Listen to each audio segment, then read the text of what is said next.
loaded in, but we also got some new stuff for you two guys. But let's take a look here. We got Yo's 99. Ooh, Wow. hey This is the now. stage we're playing on, guys. Hello, the Forgotten Forgotten Realm. Realm. The monkeys Uh, chilling in the background? What? wow. Dude, that was crazy. That was You know how sick, right? seamless that looked when it transitioned into the game from there? It's like that we got was some tight. professionals working over here. All right, here we go. The Julia from Yoji 99, Gaguni with the Ana. Oh. Castance gets the launcher instant. Yeah, Gaguni, one of the players you mentioned, used to play a lot of Tekken back in the day, but recently not so much, right? But I think just the past few months, maybe a month, month and a half, Gaguni started entering the weeklies again, and now we see Gaguni with the perfect to kick things off with Ana here. This matchup to get into the top 8, by the way. Yeah, this is exactly what I was talking about. I was already scouting some of these matches anyway. I'm happy we get to see him. Wait a minute, Yo's trying to make something happen. That full crouch down 4-2. Gonna be able to break the floor this time around? Okay. Oh, no, wow, Reset didn't go for the follow-up after breaking all the floors. Oh, no. Another one? Wow, went for the mix immediately that time, but the side step off Yoji. Got him out of there. Oh, boy. Wow! Wow, what almost had the trade combo. Bow and arrow not working out. Good punish. Once again, just getting really good at just annoying with these lows. They back up a little bit. Oh, the low straight down the kill. What a sidewalk. This is the first match of the day. Let's go. I'm already cracking over here. Hold on. I'm already that sidewalk was ridiculous. And that's been the answer, right? Yoji, a lot of really good sidewalks. But look at the duck and the high from Gaguni. Yeah, that's one of those strings you see Julius get away with, especially just to test your knowledge, see if you've been fighting the character overall. Nice shredders. This is good news for Yoji right here. This is good news for Yoji. Can go for carry or can go for the break. Takes the carry instead. Oh, man. Watch out for the side step. You know what's coming. Wow. Both of them are stepping like crazy. Not enough damage again, but the down forward one. Going to close out the round for Gaguni. Moving on. 2 rounds to 1 here. Gaguni lead. First of 2 here, guys. First of 2 here. This is, excuse me, best of 3. Best of 3, just to be clear. And Yoji, actually sidestepping left quite a bit against Ana. That is the preferred direction you want to sidestep against the character. So a lot of knowledge on the part of Yoji. There it is. Speaking of which, Wall slightly messes up the combo. A lot of damage lost because of that angle right there. Power crush, bounce. And the floor break. Oh my God. Jeez, be a wrestler. Okay, down 4-3 this time. Catches Gaguni, ducking big damage on the wall. Harada care. It's still there in the interrupt. Wow. Yoji scouting the cancel, doing the crouching punch to stop the pressure. Gaguni, it's all tied up. 2-2. Gaguni just standing there. Okay, we're good. All right, we're good. We're good. Might have been one of those moments, end of the round, you're like slamming, you're like, damn it, wait, it's not over. All right. Bow and arrow. Oh, wow. No break on the axis of madness. Spring up. Gaguni still has a chance right now. Rage. The red dress on the table. Left you, but ducks the high. Man, that was a crazy end there. That was a little weird, right? We're not really sure what went down there, but from the looks of it, we could have had a decent, or it could be that Yoji up that first game there. It's hard to tell because Gaguni was standing still for so long, right? Like, whenever you see a player do that, it's either like the controller went out, and they had to plug it back in or something, or, it could happen where there is a desync sometimes. So we will see whichever case that was, right? But definitely a little bit odd. The way that final round went down there. But this is online Tekken Online Challenge 2021. Everyone, we're just getting started here today. These are matches to qualify into top 8 on the loser side. Yoji, actually, let me find the path for Yoji here because I know Yoji had a good match in winner side. Taking out Alpha 2-1. Yeah. But then lost to Junior 20Z.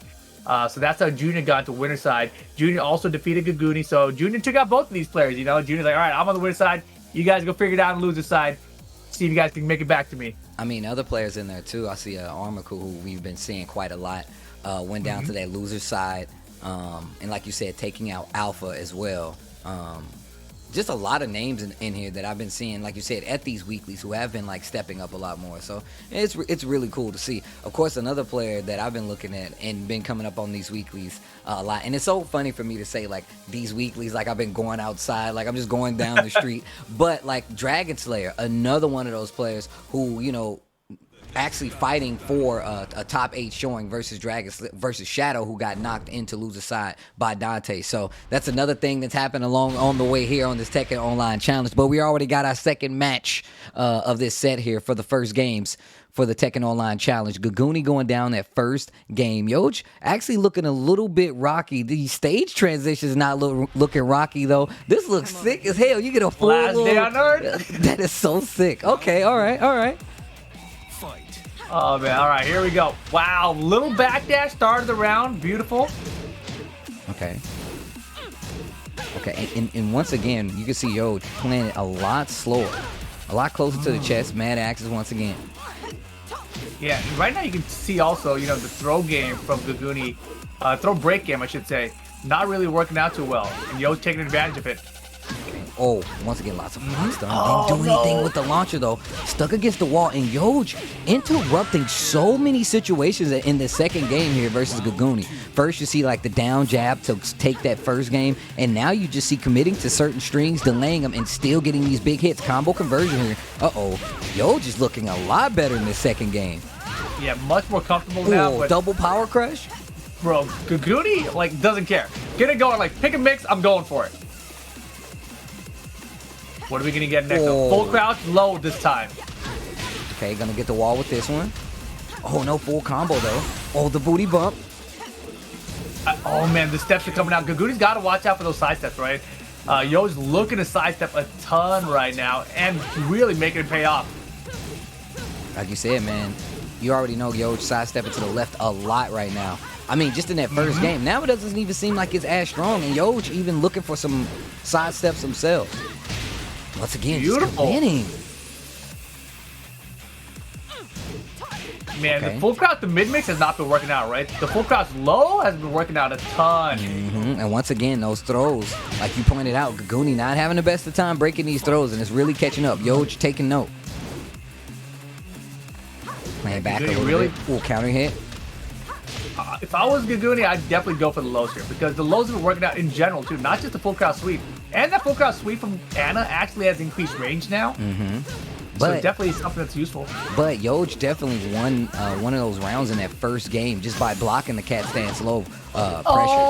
Shredders. And yeah, I feel like it's one of those things where Yoj is playing back far enough where you can still have time to react to some of those lows. So like just like punish. that, yeah. This is No, dude, the punish with the rage drive. Yoj 99 qualifying into the top 8. Nicely done. Gaguni, unfortunately, out of the tournament at 9th place. Great showing for Gaguni here. Gaguni, like we said, coming back to the world of tournaments. Haven't seen in quite some time, but I'm happy we still have them around playing games with us, especially coming from the Tekken Tag 2 days. But not going to make the top 8. Yoj going to stay strong with the Julia, another character just we've been seeing a lot more in general. Never really been too bad, but just the fact that we've seen her like an influx in the Julias, not only online, but just in tournament presence. Yeah, Julia is one of those characters I feel like that came out. People are like, oh, it's really strong. But in North America, we didn't really have any like Julia players making a mark, right? So now we got Yoj here in the top 8. Joe Crush been using Julia as well. So we've seen a lot of that as well. Personally, I would love to see more. Like, obviously, the players that we have using Julia haven't been entering tournaments with Julia. So, I would love to see Bronson Tran, bringing Julia to a tournament. I would also like to see that. I would also like to see that. I know he's been streaming, playing the late night streams every so often. So I feel like, look, why not? I mean, but he is, a new father. He is a new father. Yeah. So he might be tied up in but I know he's playing Tekken. I know it. I can feel it. You can feel it? I've been watching it. Yeah, definitely Bronson. One of the Julia players out here in America, but, he's kind of over his competing days, I think. Well, hopefully not. Hopefully we can get an appearance by the. You think he's gonna come back one day? I feel like one day. Look, man, we know he likes to troll. Okay, we know Bronson likes to troll, and one day it's gonna overflow. He's gonna want to troll so bad, and he's only gonna be able to do it by entering an online tournament. And that's the only way I say it. Unless he holds his own tournament, but who knows? Who knows? I see in the chat, Pop saying that Fab also played Julia. Fab, another one of those players that I was thinking of when I mentioned it, but also one of those players not entering tournaments. So he was definitely on my mind when I mentioned that we have Julia players who aren't entering tournaments. But shout out to Fab and Bronson, old school players. And it's kind of weird, right? The old school players are the ones using Julia, and she's always been one of these really strong characters, going back to even like Tekken Tag Tournament 1. And I think the only weakest version of Julia was maybe Tekken 5.0. Really? Because Yeah, no, well, you're only right, because you know every other character was so much better, and she just didn't have any of that kind of juice. But I'm sure she was still a good character in that game. You know who I Her haven't core tool set is just good enough. we talking about like newer like Julia players. I wonder whatever happened to Sour Piggy. I don't know if Sour Piggy enters online tournaments or not, but Sour Piggy, if I'm not mistaken, was a Julia player, very strong Julia player in the early days of Julia being Julia and intro. Tekken 7, Yeah, right? so I would love to know how Sour Piggy's doing when it comes to the world of Tekken. Not sure what the online tournament status is like for him, but I feel like that would be cool. But no, that's one of the things that has been happening. It's funny that this is the Tekken Online Challenge. The Online Challenge has brought not only like so many new diverse players coming from all over the U.S., but it's brought a lot of characters, a lot of different characters showing up in these top 8s across the nation, you know? Yeah, I was gonna say like the past year and a half that we've had more online. I feel like players have really started branching out and saying like, what are the characters can I add to my repertoire before we get back to offline Tekken, right? Yeah. Like Shadow with Zafina has been such a great The Kazuya, bro. storyline. The Kazuya, dude, he had that's the old one, bro. That's the old. Yeah. You know, the Zafina's the new stuff though. True. But yeah, that was sick. I mean, maybe Shadow will make it into top 8. I forget. Wait a second, is Shadow in the tournaments though? We gotta see. Shadow is not in the tournament. Shadow out at 13th place, eliminated by Dragon Slayer. Man, look, Dragon Slayer. Once that's another player I played in online time. I'm like, damn, Kunimitsu, a character that you don't typically get to see. You have to understand, and I think that's our next match coming up. You remember this inconsiderate raccoon guy, right, Rip? This guy, you remember this guy? I barely remember him. He may have beat me recently in one of these online weekly tournaments. Very solid Fang player. But Dragon Slayer, as you mentioned, very solid Kunimitsu. And plays it Just really rush it safe. down? Plays it really safe, simple strings on the start off, just to see how you react. Inconsiderate raccoon back up to this wall power crush. Wall splat? No. Get off of me. Good break. Oh, the blue stuff. Knock the boss down over there, bro. Oh, down 3. And just abusing right now. Yep, and that's one of the Fang go-tos, right? Get a little too crazy with the pressure. Your back's to the wall. You're going to want to do some sidestep auto move. Gets it down 4-2. Going to get the wall for sure. Big damage. Looking for a tech situation right there. Looking for... Punish. Okay. Yeah, that was beautiful, right? Got the punish on the power crush after making it absorb some damage too. And Fang is a monster right now. You know, just this past week, I see we had 3 Fangs in top 8. So, man, look at the hop kick whip punch and Dragon Slayer, though.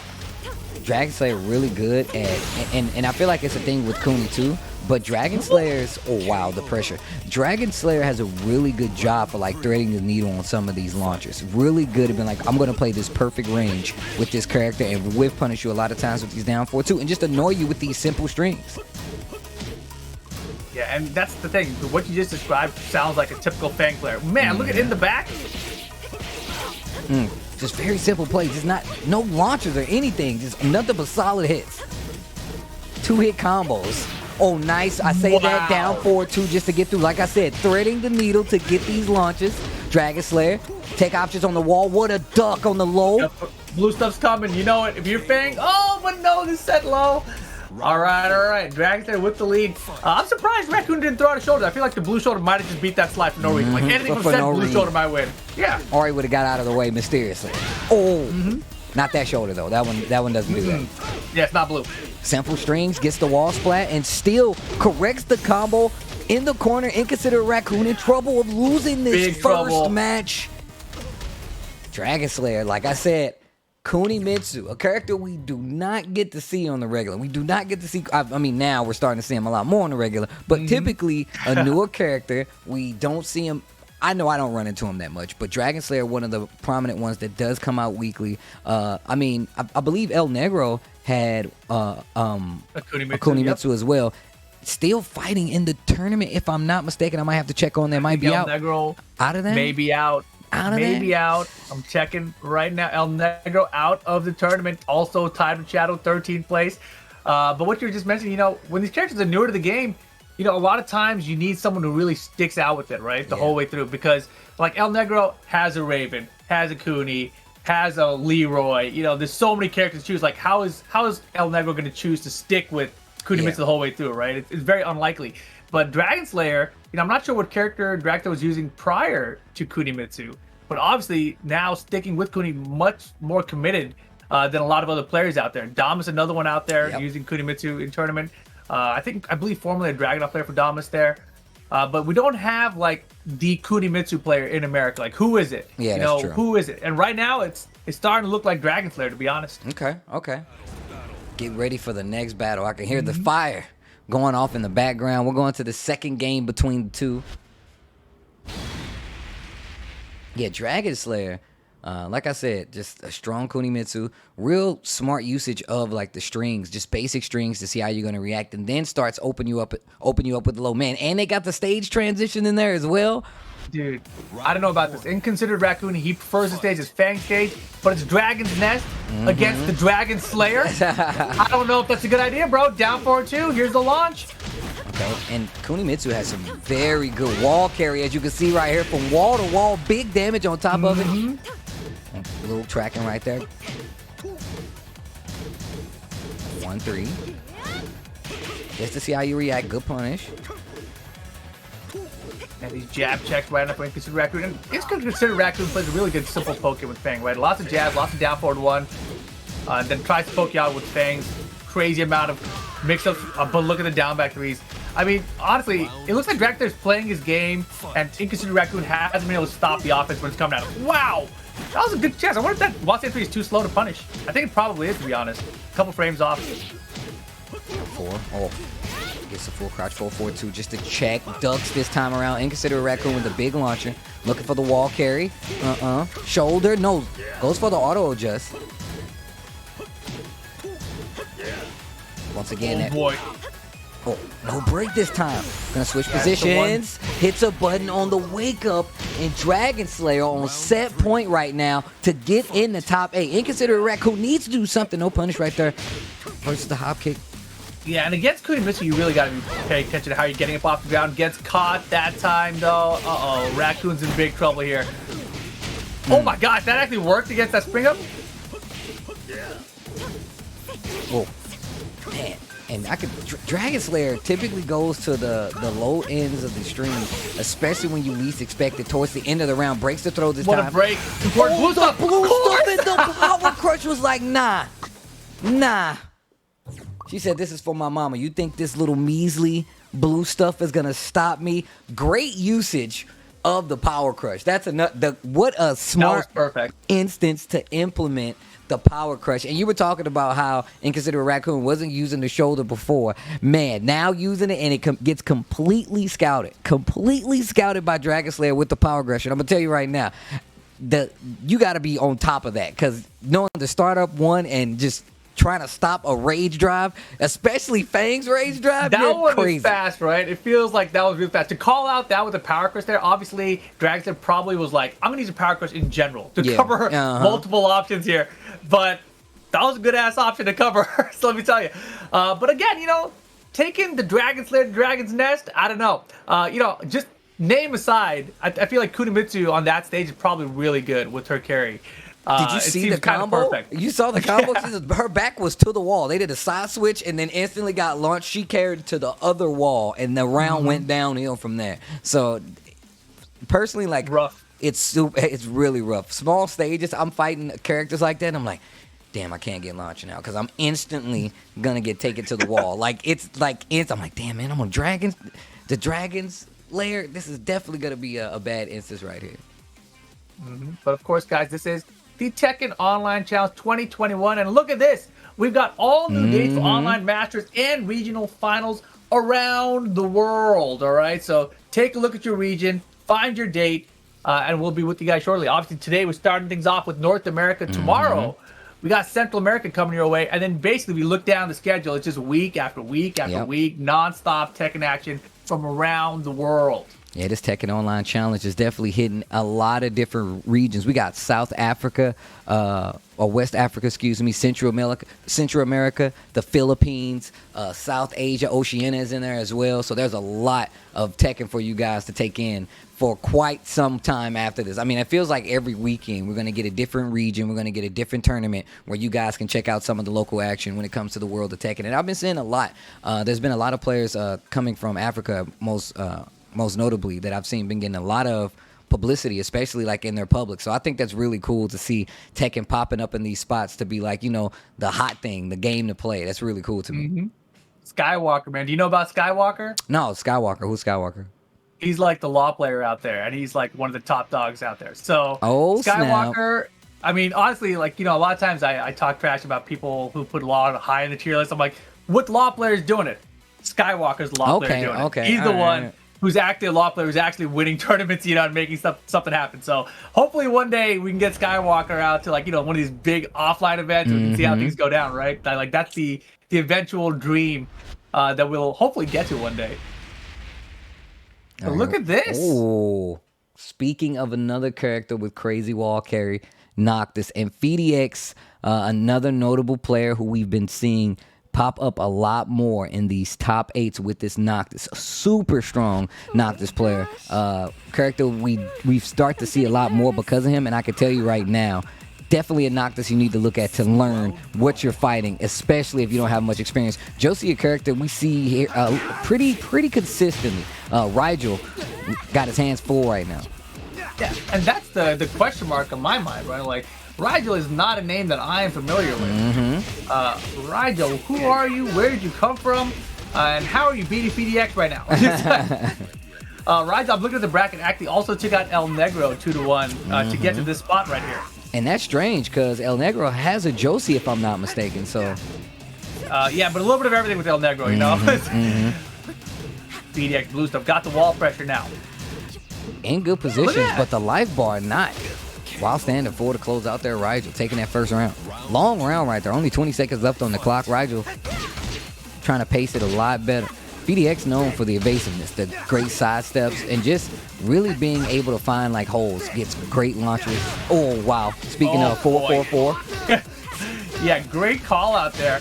And just like that, Josie's right back in it, right? Josie, one of those characters that got buffed, and I think still a lot of people didn't stick to her. I think people are still just missing Bruce. They want I think Bruce that's what back. it is. 100% that's what it is. But this character is definitely better than she used to be. Beautiful. That was big risk with FDX.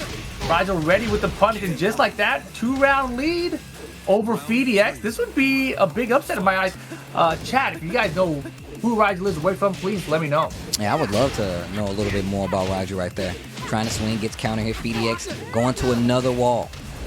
She said, I heard you guys talking about wall carry. I'm not too shabby with the wall carry myself. Oh. Yeah, they buffed mine a couple seasons ago. Oh, my goodness. Okay.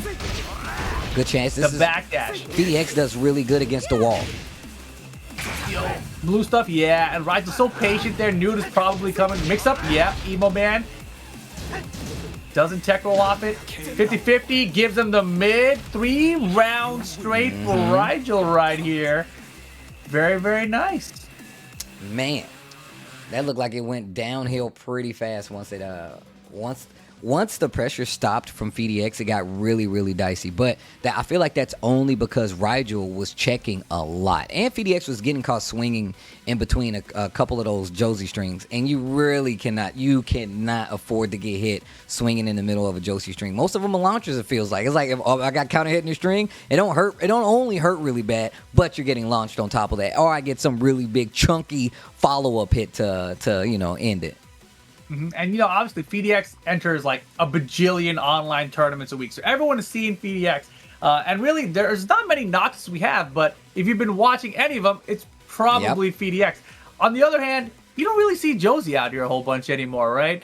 Very rare to see this character. So maybe there is a little character inexperience here on FDX's part with the Josie. Hey, it might like once. It might be. It might be. That's a very logical thing to call out. We don't see many Josies anymore these days. So having somebody that's committed to her, especially after she got buffed, apparently that's definitely going to be a problem. I know a lot of people always say that too. They say like, "Yo, man, like, how do you know about like all these characters?" Like that's why it's smart to get as much fighting experience versus the character roster as possible, because you never know if you're going to enter an online tournament, you're going to run across a Yoshimitsu. I've only fought one of those in Tekken 3. You're going to get, it's going to be in trouble. It's going to be a bad time. It's even worse too with Yoshi because they all play different. Exactly. Every single one Exactly. So if you have no knowledge, you're gonna be getting hit by. Can I not block that at the end of the match? Can I not block that? Can I not? Yeah, that's an unblockable. Huh? If I tech roll, that one's gonna get me to. Okay, cool. I'll just stay on the ground and take the grounded hit. Okay, I don't. That is also unblockable. What the hell? Wait a minute. None of this makes any damn sense. Here we go. Game 2. Outfit change. I like this outfit, by the way. This is a cool outfit. Okay. Oh, nice duck this time around. FDX. No walls though. And I feel like this definitely helps out FDX. Oh yeah, for sure. I mean, he loves the backdash, right? He's probably why he picked the stage. Already looking a lot better in this first round. Game number 2, not dead, but the next hit could do it if FDX plays it right. Delays to get up. Slash kick. No counter hits though. Oh, okay. Blocks the blue stuff and tries to interrupt. Exactly what I just said. What happens when you swing in the middle of Josie combos? You get counter hit, and the big damage launcher comes right after. Full crouch down 4-4 to start it off again. That was crazy. What a comeback for Ryzen. But here's the counter hit. FDX starting things off again with the big lead here in round 2. But man, that comeback was clean. Yeah, I was just like, yeah, FDX looking a lot better. Oh my gosh. Oh, what a conversion. Wait a minute. Fire gun. That's how you say it? Fire gun, yeah, bro. Isn't it Firaga? Ah, man. It's fire gun, bro. I don't know, man. I heard you talk about cement before. Here we go. 1 round apiece. Get the ankles. Oh my god. Oh man. Nice spacer right here. We was talking about FDX liking the backdash a lot and really starting to take advantage of it. And speaking of taking advantage of something, do it again though. Oh, hop Beautiful. kick. Wow. You know, she got that butterfly, right? But the hop kick a little bit faster, just as effective as low crush. Especially set point. Especially if you've just been getting hit by these chunky lows, right? Oh, like that. Oh, low parry finally from FDX. He's like, yo, you messing up my pants. This is a nice suit, okay? I mean, Noctis also has a 2D jump, right? Like, if you're dealing with the crouch dash mix-up, maybe that 2D jump is not a bad option, because if you get caught by the crouch dash too, maybe she doesn't get a full conversion. Once again, swinging in between those combos. Those strings, excuse me. The problem right now. FDX facing elimination, trying to make it a top 8. Evil Man coming out. Got rage. Of course, spends it early. No wall though, so no chip off it. Get the wall too. We're still alive. Okay, we're still fighting. Alive. We're still in there. I said we're still in there. Nice pokes. Counter hit.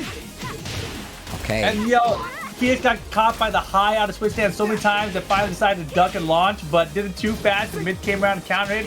Life bar's about even. Final round. Set point for Rigel right now. Sidewalk! The FDX special. Oh no, drops the combo. Neither one in right rage. Here. Speaking of Rigel, Josie rocking with the rage. You got to be careful.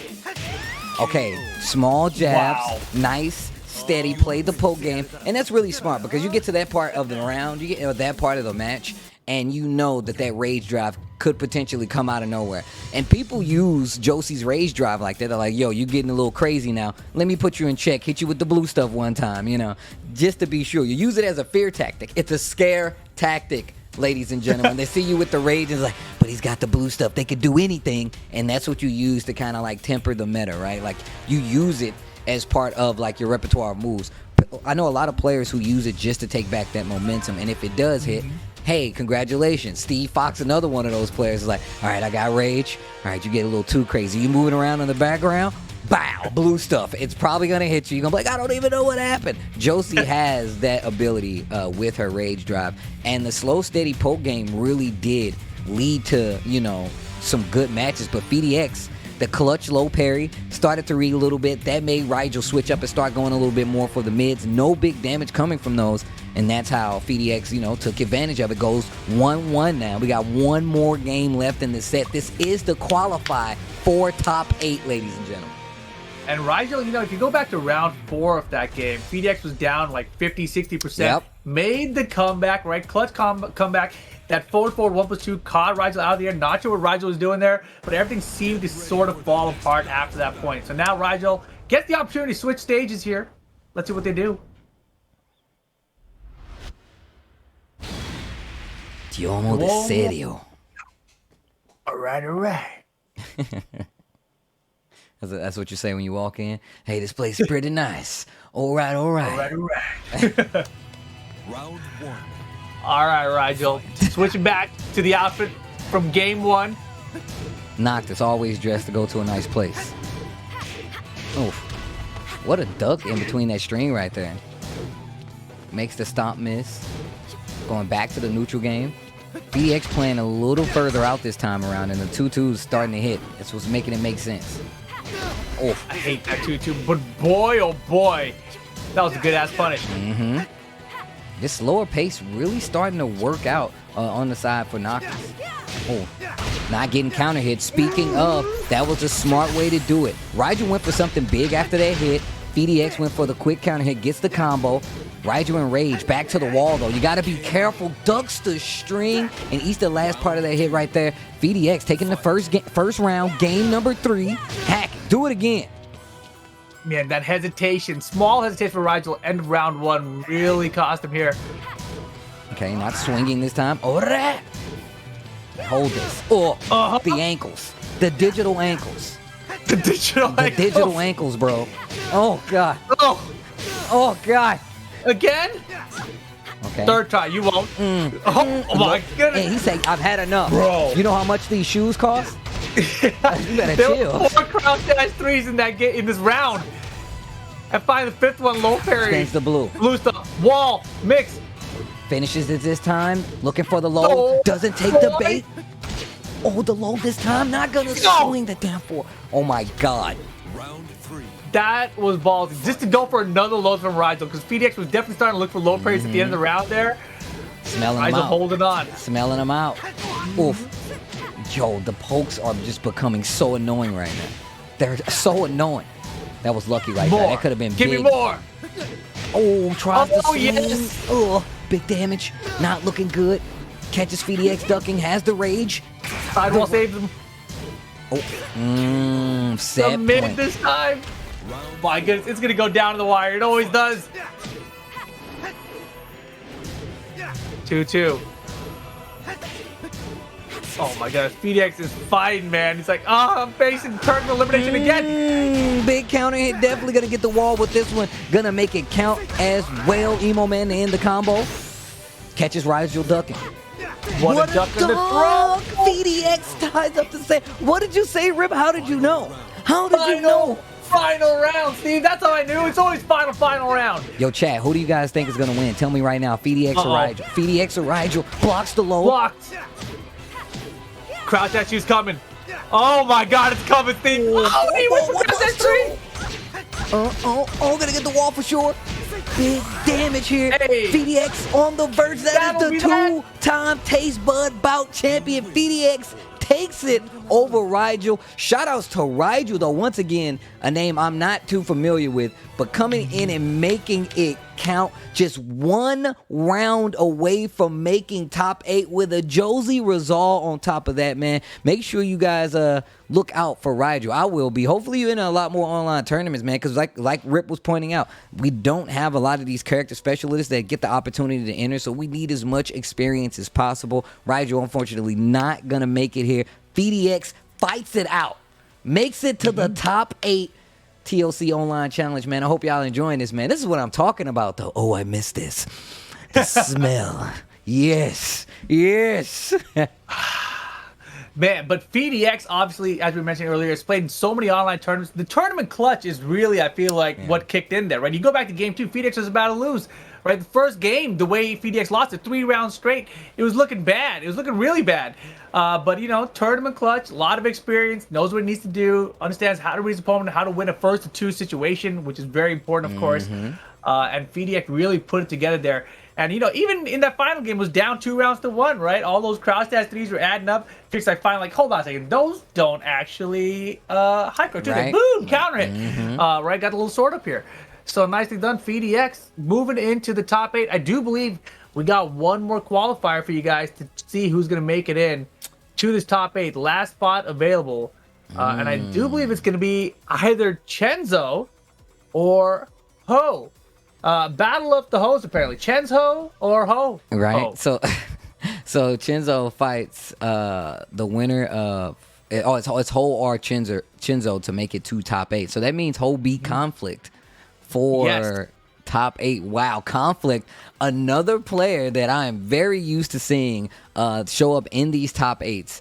Going by the wayside right before TOC is actually very strong, especially with these 3, right? Chenzo, another player I feel like recently got on the scene playing, very strong player. Ho as well, and Conflict. That little 3-way situation right there, once again, that's one of the things I miss about offline matches or offline tournaments, because you get to walk around and see those matches with your very own eyes. And we got King versus Marduk, one for the ages, the old tag team partners. Wow, this stage looks sick. Oh, dude. Damn.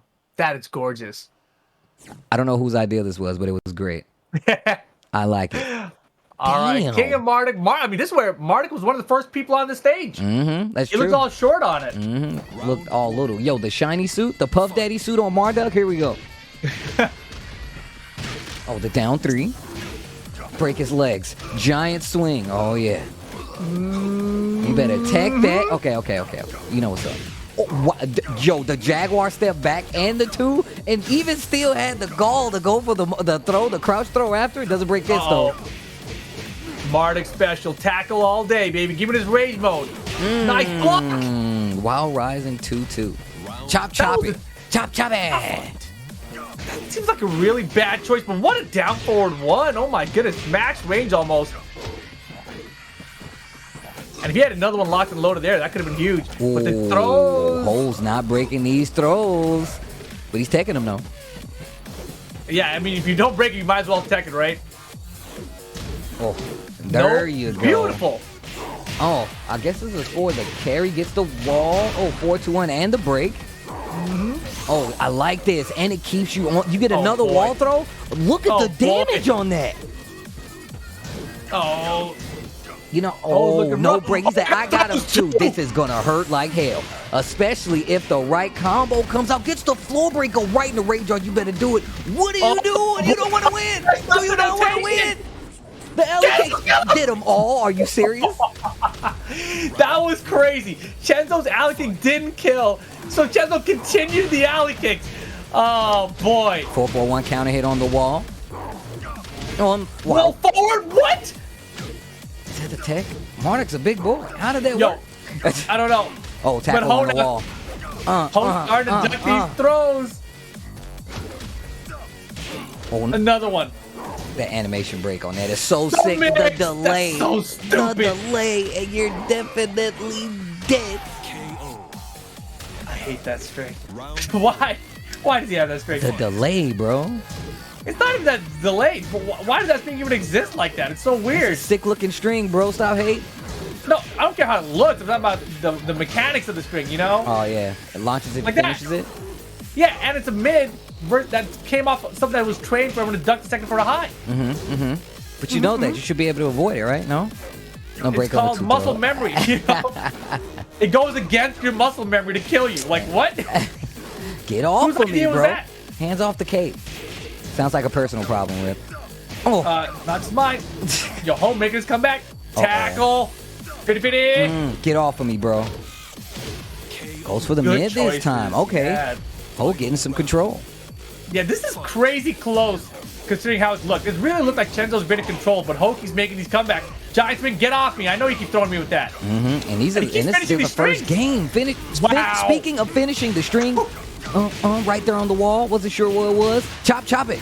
Wild Rising 2-2. Mix is coming. Throw mix is coming. Counter hit. A clothesline. Yo, Ho's panicking. Tackle's coming. Chenzo looking to backward Jaguar step it. Cape tangled up. 4-2-1. Ragey. The blue stuff. The blue tackle. Oh, yo, you better break this. Get off of me, I said. I just got this cape cleaned.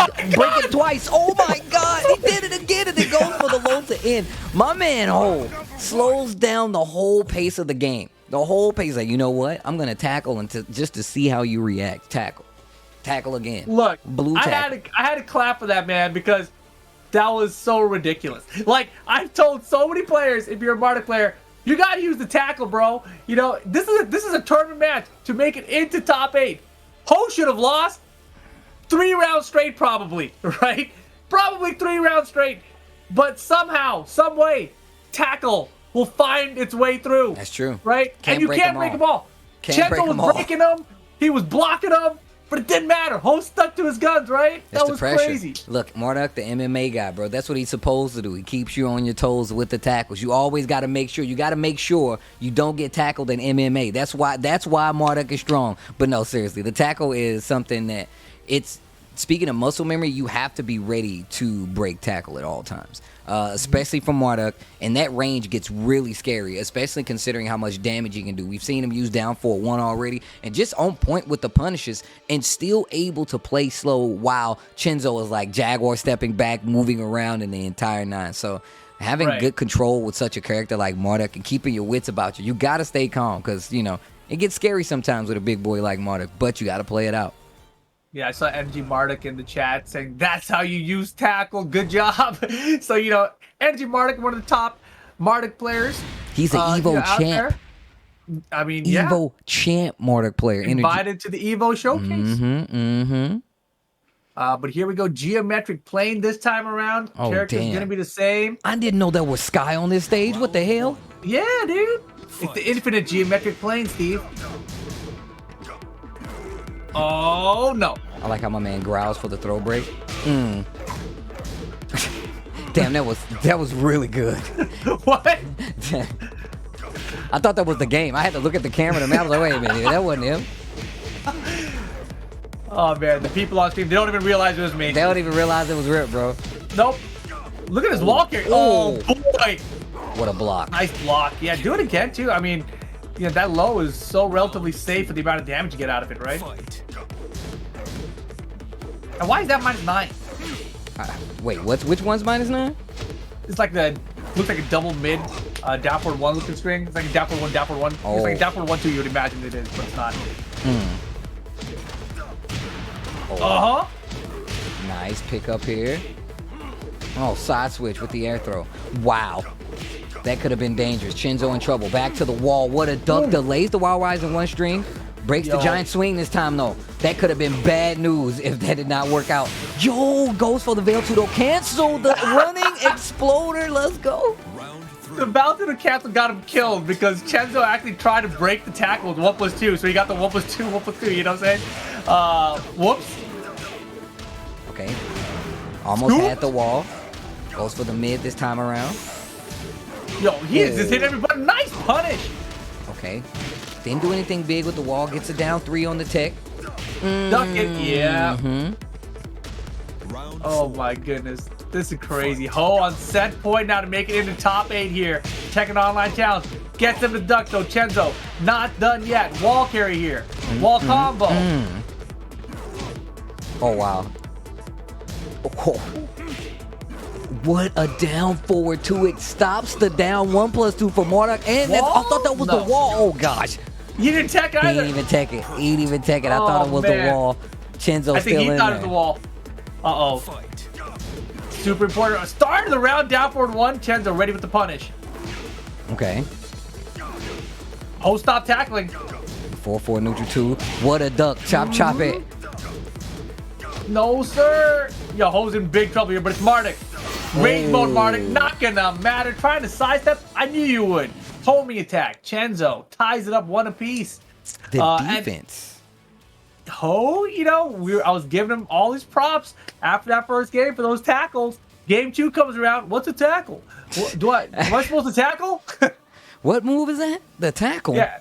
And then the one tackle it went for, it's like, cancel, boom. And Chen's like, I'm going to break this tackle, boom, 1+2, got him. It's like, Yeah, and it was a pretty bad spot to do it because your back was to the wall. So, like, where he was, it was, like, to his left side. And he failed to cancel to the left. So, a bad situation to be in. That makes that 1+2 one that came out, like, even better, right? Because it gets a wall splat if you're closer to the wall anyway, and it knocks you really far away. So is that 1+2 1? Yeah, the splat. Damn. Yeah, it was 1+2 1. Yeah. I always get them. I feel like when I played King in Tekken 3, all I would do is just mash 1+2 on it because there's no mix-up, right? So I never learned the second hit of it. I was like 1+2 and a punch, 1+2. Just mash the 1+2. I mean, it'll come out. Now he has like the follow-ups now. So the like, kick, right? Yeah, the kick, man, and that thing is like good. Like I actually use it on the wall sometimes, but Chenzo not using any of that. Chenzo really kind of like slowed down the pace of what he was doing. Still committed to those alley kicks, and it's literally, I think he's done it in both matches, and it's come out. The only time it worked out badly was the first match. The second match, he actually made him flinch with it, got him with a full crouch down 4-2, the combo as well, helped him stay afloat in that second game. Game 3 coming up, and we're going to the Abandoned Temple. Damn, do we get the cool 3D tour of the Abandoned Temple? Are you trying to sell it to us? You trying to sell it to us? The real estate agent for Tekken stages? I think I want to buy it. Yeah. So Akuma comes down here. Don't mind the red moon. It's really not that bad. I know it looks like a bunch of things on fire. It's just there for dramatic effect. It's kind of evil. Looks kind of evil, honey. I don't know. Why is that house on fire? No, those are just the candles. Right. All right into it, though. Here we go. Host sticking out of Martic. Alley kicks too far. Told you. Man, what that was a setup. He got the hit. Oh, combo this time. That's exactly what I was talking about, though. Committing to those hits. Oh. Uh-oh. Wow, he was late on the downward one, too. That was an interesting choice from Ho there. Get off of me, man. Man, why you got this ugly... Oh, Jesus. It's just for you, Steve. Wow. Another one's coming. Watch. Down for you, another one. Wow, the patience there. Okay. Wait a minute. Wait a minute. And I gotta say, I gave Ho a lot of props to do the tackles earlier. Oh, the Martic, nice. Oh, the big one. The 1+2, the DJ. I also got to give Chenzo some props though for sticking to these throws, right? Like the Giants race. If you're a kick player, you do the throws, man. Keep him guessing. But look at Ho ducking, man. He's ducking like crazy, and now 2-round lead because of it. Can Ho close it out? This is what we saw last game. We saw this last game. Chenzo was down, came back, stole that last match, and gets a launcher this time around. Down 2 rounds, a lot of work to be done. Oh, what a block. Nice block. Gets floated out by the 1-2. This guy Ho is crazy. Oh, choppy. Oh, and he's still ducking after he springs. Oh, no. Bruh. The ducks. What did I say? Chenzo does this all the time. Like, yo, I'm down 2 rounds. Got it together now. We're going to run it back. Guys, put on your running shoes. Where are we going? Back. Oh, no. Man, again. 3 times he's caught him with that. This is not good. Wall. Oh, this is big damage. Breaks the throw this time. 4-4-1 counter hit. A big combo here. If you can get the end, it goes for the giant swing, though. Keeps him close. Tried to style on him with that unblockable with the wall and then make cost him. No, not this time, bro. I got the cape on. My powers are up. Oh, layoff push didn't work. No break on the tackle. He said Rip wanted tackles. I got to get my man some tackles, and that's how you get the top 8 with that ugly-ass outfit. It's going to be Ho. That's what I'm saying. If you're Martic, you do tackles. If you're King, you do throws. I mean, these are core movesets of these characters. That's what they're known for a reason. That's all I'm trying to say. But congratulations, Ho, making it into the top 8. Chenzo, nice attempt there. Nice showing overall in the tournament. 9th place, very good showing overall, especially here at the Tekken Online Challenge 2021. But man, I do believe, Steve, that's probably going to fill up our top 8 bracket. Yeah, we got Ho getting that last spot on the loser side. You see there. Just to go down the line, we got Dante versus Equinox's Joey Fury for the winner side semifinal. Right under that, we got Junior versus Anakin. Loser side filling out. We got Dragon Slayer going against Ho to see who's going to stay alive in this tournament. And of course, we got Yoj, a relatively unknown, going up against FDX. on that loser side. So now I hope you guys are ready, because Tekken is going to be everywhere on your screen for just a few seconds. And I'm not talking about the matches. I'm talking about these sick t-shirts we have available for you guys, man. 10-0 versus Tekken. You can scan the QR code, or you can go to the website. We got for pre-order the good ass Tekken Devil Gin in both red and gray. And then of course we do have that Army Green good ass Tekken, and for Brian for both black and Army Green. And then the Kazuya, I actually love this shirt. I got the white one myself, and you can get it here if you head on over, scan the QR code, or just go to 10-o.gg/merch if you guys would like to get your very own. Keep the smirk very strong with the boy Kazuya. I love that gray shirt color. And don't forget, guys, you guys can follow us everywhere. Make sure you guys follow BNE Esports on both Twitter and YouTube. You've also got Tekken on Twitter, Twitch, and on Facebook as well. Make sure you guys go and give all of those socials a follow. But man, we do have our top 8 bracket squared away now. Definitely going to be very interesting here. You know, as you mentioned, a couple of names that we didn't expect to make it in here, like Yoj, 99. My first time seeing Yoj in the top 8. Should be a fun one. I said that, and all of a sudden I feel like in the back of my brain, my memory's like, no, you're probably wrong. You've probably seen Yoj before. You know? I feel like I've definitely seen the Yoj name before, whether it be like, you know, one of the weeklies or something like that. But I'm Joy Fury. You see right below that, though, Disrupts Junior 20Z going up against UYU Red Bull Anakin. That one's going to be interesting, right? Anakin, I feel like, definitely has had Junior's number, but we've seen Junior been improving the last few months. We'll see if Junior can, you know, get it done here to make that winner final. Top 3 obviously going to be pretty important to get your points, because points, of course, going to be what these Tekken Online Challenge events are mainly about, right? So you want to gather as many points as you can. Your top 4 dojo points, I guess, are going to count, plus these master events for your region, right? So this is like your biggest opportunity for big points at once. So you want to win this one, especially if you haven't been doing well at the dojo events. I feel like as this goes on, as the Tekken Online Challenge goes on, I feel it's gonna be a lot harder to get points. We've seen like the point, like, you know, structure play out before, and I feel like a lot of people are like, yo, I'm gonna wait, you know, everybody's gonna get their points, but later on, that's when people are grinding even harder to get points later on in the season. So, and these regions, these are going to be bloodbaths. Digital bloodbaths are going to be happening in these regions for some of these points, because we all know, like we said, the thing that's happened more than anything else is the fact that we've seen like an emergence of a lot of online presence for different characters in Tekken, and a lot of regions are getting a lot of strong representation online. So I feel like if you're gonna do it, you better enter as many as frequently as you can for your region, because it's not gonna be easy later on. I can promise you that. Yeah, and definitely we've seen, you know, tournaments get harder and harder over the past year. You know, like just speaking for North America side, right? We have ICFC weekly tournament, and the level of competition there is so high that you can't really predict who's going to win when everyone shows up. Like, I feel like the top players are starting to sit out random weeks. Like, are they sitting out this week? All right, I'm going to enter this one then. Yeah, right, exactly. Like, yeah, I got to check the brackets first. Yeah, you know, they sign up. I don't want to try that hard this week. You know? No, that's but facts. Yeah, that's facts. That's definitely true. You know, over 100 people per week out there too, right? So it's been a really fun tournament series throughout the year.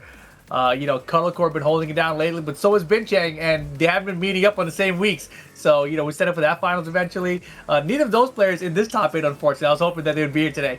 But we still got Joey Fury in here. We still got Dante, Junior, and of course the big one, Anakin, who you never see at the ICFC tournaments, at least not in North America. He's too busy commentating EU. And just in just tournaments in general. We touched on it earlier. Anakin, I feel like, just recently started entering a lot more online tournaments, and I feel like it's to get the feel of online. I know he's historically an offline player, and a lot of people wanted to maintain that. I can tell you right now, going from offline to online and back and forth is not the easiest thing to do. I can tell you that right now. But getting used to it is the most important thing. Dante, another player, like you said, a law player who we've been seeing for quite some time, going up against Joy Fury, and wow, oh wow, Infinite Azure 2, that looks godlike. What? It's nothing but Sky. They're like, bro, Steve, why are you so hyped on it? Because I only think of the music, okay? 2-1 blocked. Oh, man. And, you know, earlier, I'm going to correct myself a little bit. I was talking about how Skywalker from Africa is one of the few law players getting anything done in tournaments. Dante's the other one from North America. Okay. And I guess Gosei maybe in Europe, too. All right, there. Down 4-1 hits. Tries to move there. Down forward 2. Dante's got to make up some ground here. Legend kick. Little Oki right there. Oh, didn't let it rip. Could have had the float on 2 separate occasions. Joey Fury still with the life lead. Dante with the rage, though. Man, these Dragon Hammers, not quite ready. Joey baits out the spring kick first round. Joey Fury. One of the big things that Tay does well with Law is use that down forward 2, right?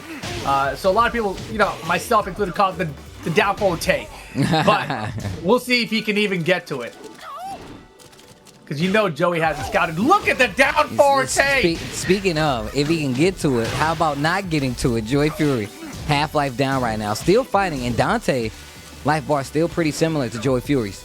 No break on the 1+2 with the moon in the background, though. That was romantic. Hey. Oh, slidey. I ain't even see my man get up. I love the fake flip attempt there. Oh, the down forward, Tay. Uh-huh. Yo, straight to the rage art. You gotta make sure to use it. You know, because if he had done the 4-3 legend kick combo there and he dropped the legend kick in there, Marduk would have been alive. So just do the rage art, get it done, tie up the round count. Look at the timing on that, right? That was so good. Down 4-3 just to start the poke game. Dante getting a little more anxious with the offense, blocks the slide. And Joey just trying to pick his spot right now. Life still very close.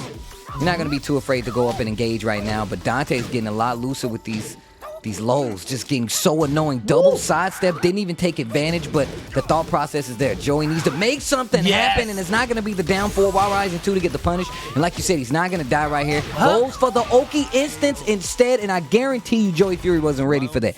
Dante took the Oki instance instead. Joey Fury tried to hit a button and got hit. 2 rounds to 1. Joey Fury with the launcher in the 4th one.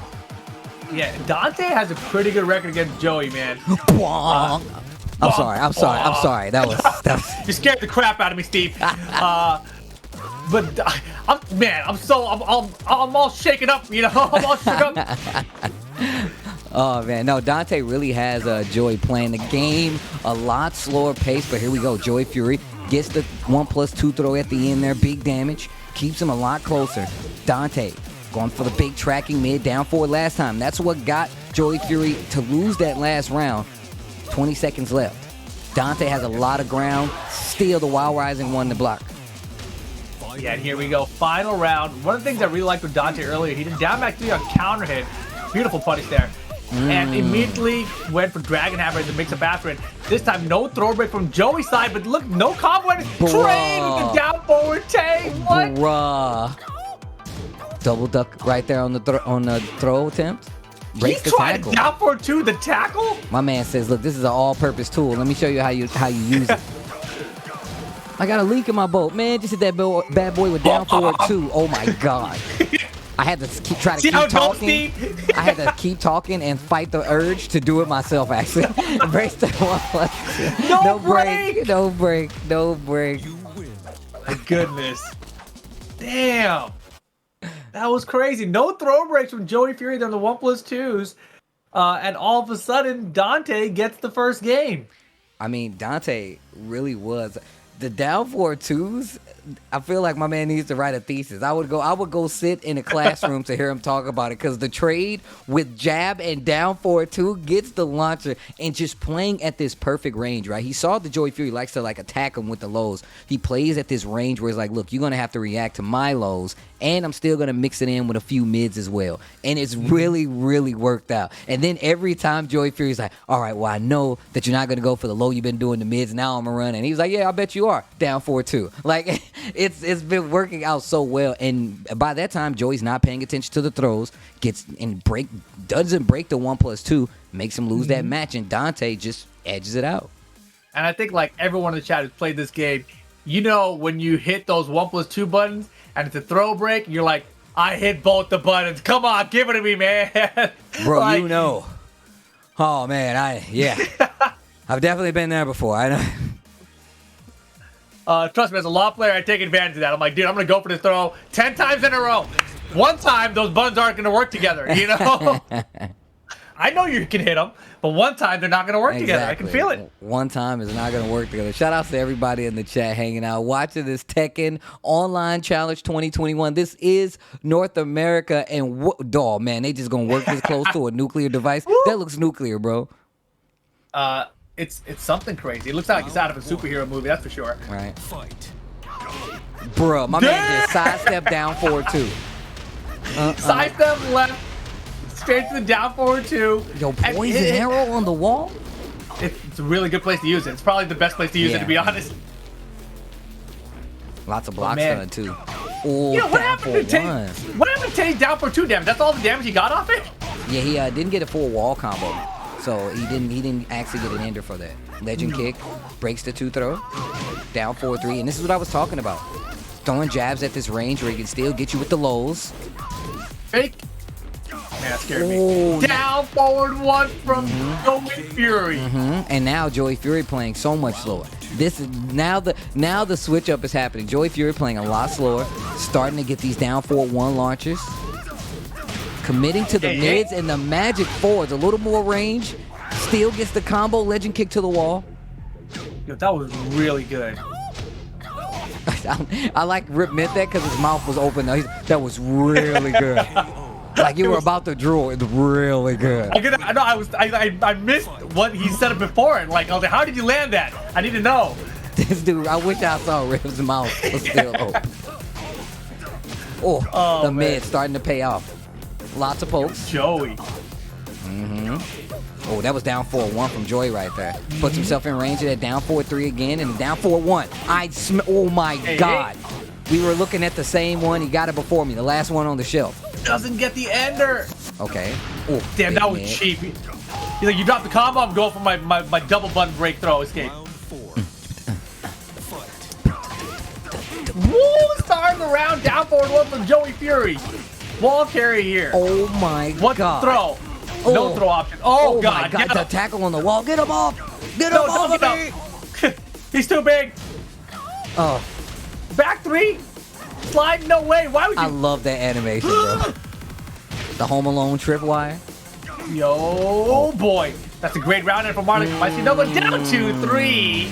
Tried to bait Joey Fury in to do something, and this is exactly what I was talking about. Joey Fury changing up the pace just to see how he was going to react in a lot of these situations. And Dante was been playing back at that down 4-3 range, like I said, where he can abuse with lows. And now Joey Fury's like, well, look, you can play back that range. You know, I got a down 4-1 myself. It's got a nice bit of range on it. And those first 2 rounds were nothing but Marduk because he got these beginning of the round down 4-1s and continued the combo, got the wall pressure, and made him guess. And that's the pace you want to have right now versus Dante. I don't know what Dante's going to do to switch up the pace, but I'm interested to know. Man, you know, the thing about Joey Fury is, and I speak from experience here, you can beat him a game, but beating him 2 out of 3 games, bro, is so much harder. That's so much harder. It's so much harder. Oh man, and even it's crazy. And the end of that game there, obviously Tay had a lot of life to make up there. Went for the down 2-3, and as a law player, sometimes you just go for it. But in those moments, when it doesn't work out, you look terrible. You know, it just looks absolutely terrible. Yeah, because Tay in that position, he had Joey's back to the wall, right? Like there's a lot of options for Law to mix up there, right? He can use down back 3, back 4-3, even just running 3 for the pressure, right?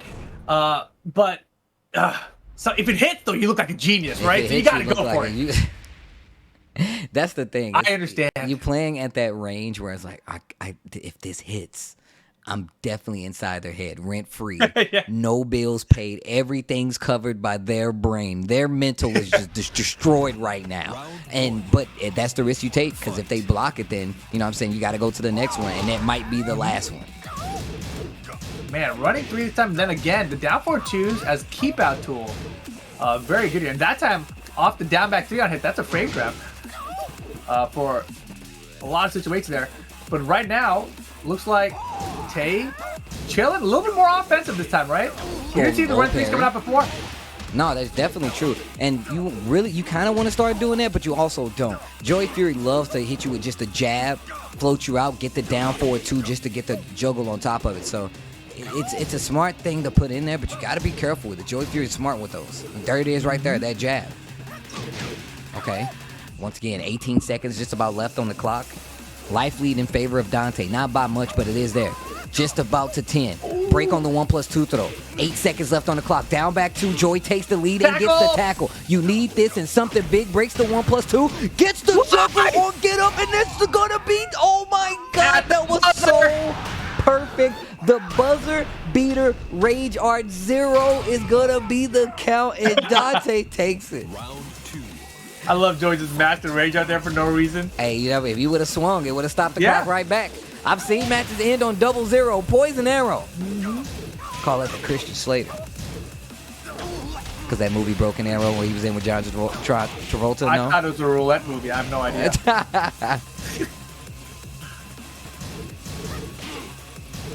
Oh. Pressure now. Gonna get the wall. No, takes the damage instead. Keeps you in the middle of the stage. Another tackle, Joey Fury. Got him. Good. Down 4-2. Oh, boy. Wow. Oh, boy. Remember what I was saying about those down 2-3s? Same thing about the double flips. You know, end of the round. Yeah. Oh, no break on the 1+2. Joey getting a little more comfortable here. Ugh. Okay. Down 4-3. Dante. I wonder if that was counter hit. Hard to tell. Oh, no break this time. Throws him out of the down back 3. Life lead now in favor of Joey Fury. Dante in trouble. Big trouble, that is. This is best of 3, and this is the final round if Joey Fury can get the W. Dante, no break. Counter hit once again on the 1-2 with the throw instead, though. Look at the damage. Look at the damage. Full crouch down 4-4 to end it. No break on the tackle, and this is going to be tough. Where are the down fortes at? The delayed hop kicks coming from Marduk. Don't mind if I do. Big damage. And the match, Dante going down to the loser side. Man, that animation cut was perfect. He's like going down to the loser side. Joey Fury. Down to the loser side. Man, Joey Fury into the top 3 here. Congratulations, Joey. Dante still in the tournament. Still in the tournament, though. But Dante, you know, started out a lot more solid than he ended, I feel like. You know, the down 4-2s are all there. Very safe approach for the most part.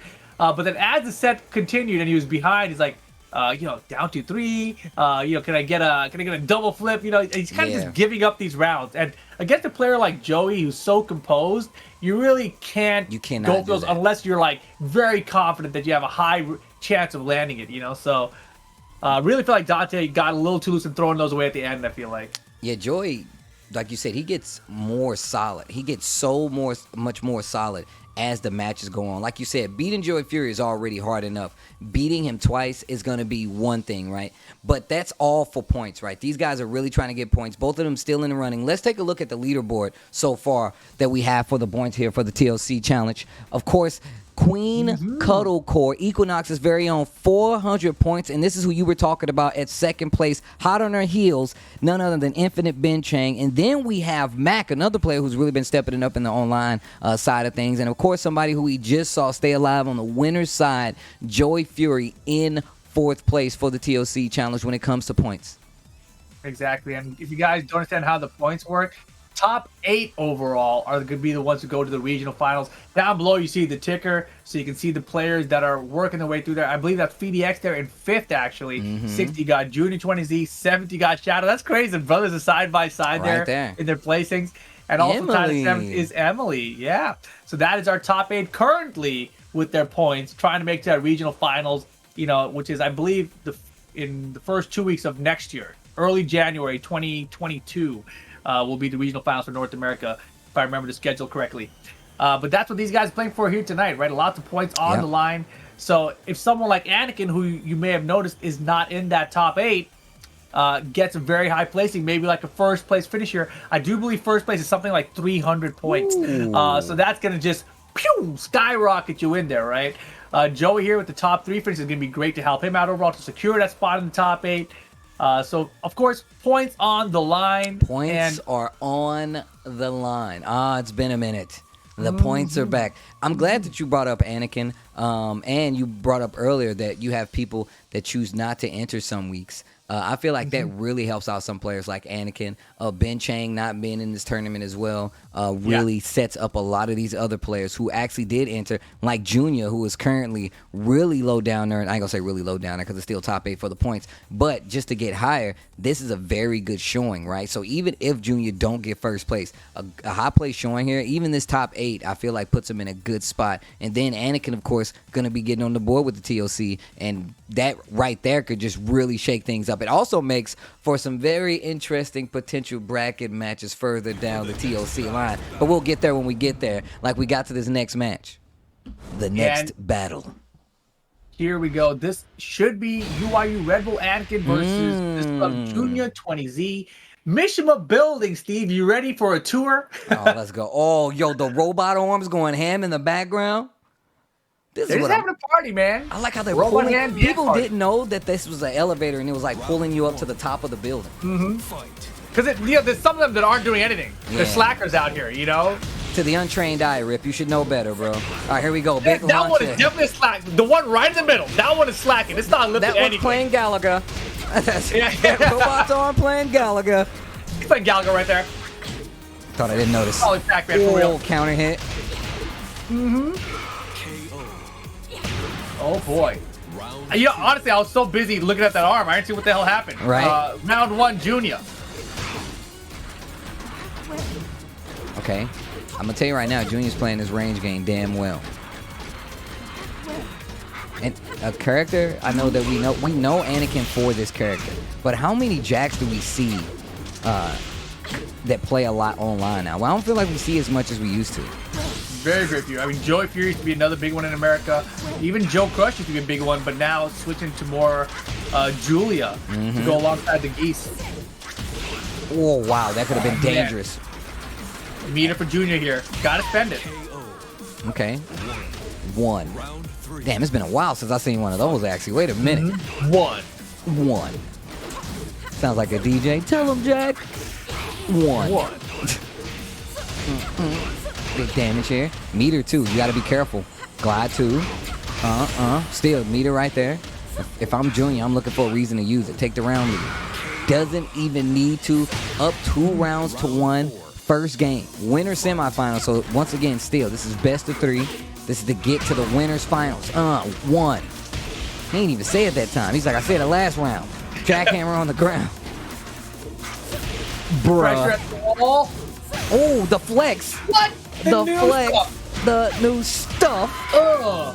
You forgot. Final round. Robots need the flex too. What? Robots need to flex. Man, did you have like a synthesizer on your voice or something? That was pretty good. Jackhammer block. Oh, low parry. Gonna get the wall. Okay. Lots of meter. And this is bad news for Anakin 4-2. Thought it was down 4-2. I thought we were going to see a launcher. Position. Delay low. Went for a big launcher right there. Junior didn't find his mark. Life lead still in favor of Junior right now. That dive kick delayed. Damn. Gotta get him smart. Nice. 4-2 punish. Anakin with the lead. Beautiful. The call out. Wall's in the way. Oh, snap. Oh, man. Wow. I didn't know what was going to happen there. I was just quiet because I didn't know. I'm not sure what Anakin did there because I feel like he could have blocked it. Down back 4 is fairly slow. I feel like maybe he tried a spring kick or something. Not sure, but either way, Junior closing out that first round. And you know, it's crazy because I was saying positioning because I was looking at the wall positioning. He had his back to the wall, and I'm thinking, you know, Jack, your back to the wall is bad news. But he actually wanted Anakin to go for the lows in that situation. It's like, do it. My back to the wall. Yeah. Hit me with these lows so I can jump back, EX dive kick you. Beautiful, smart strategy from Junior, and he's really using the dive kick 3 and that EX dive kick well, right? A lot of times I feel like Junior doesn't use the meter enough because you got to remember, Eliza, she gains meter really quickly still. She didn't get the meter building nerfs that Akuma and Geese have gotten. So if you're Eliza, it's kind of okay to use the meter. But in that situation, he actually ended up saving the meter for the final round, so he had a full bar. So it worked out in his favor. When you were talking about earlier, the 2D jumps that Noctis has, Eliza kind of has that same thing, right? And it Oh, really yeah. came into play versus Jack, right? Anakin, historically known to really be able to pick out lows versus you, right? And I feel like no matter who you are, you always going to get clipped, right? But in this instance where you have 2D jumps, you have characters that can like get over it, you have to be careful. That meter is so much more important. A counter hit dive kick, a regular dive kick, an EX dive kick, that's a combo, that's carry, and it's really hard to get that momentum back from a character like her because she also has those projectiles, and Jack is a big boy. It's a lot harder for him to maneuver around the ground projectiles. He's a big boy. He's a sturdy individual. Man, Precipice of Fate. This is the craziest thing. This is the first tournament that we've gotten to see these stage intros. Bruh. And I feel like we've gotten like every single different stage so far. Looks so sick. That's a tree? Yeah. That's a tree? Damn, these stages stage- look sick. This stage looks way grayer when I'm playing on it, you know? Where'd that tree come from? Is that new? Nah, man, it's still jiggling in the background back there. Look at the leaves blowing in the wind.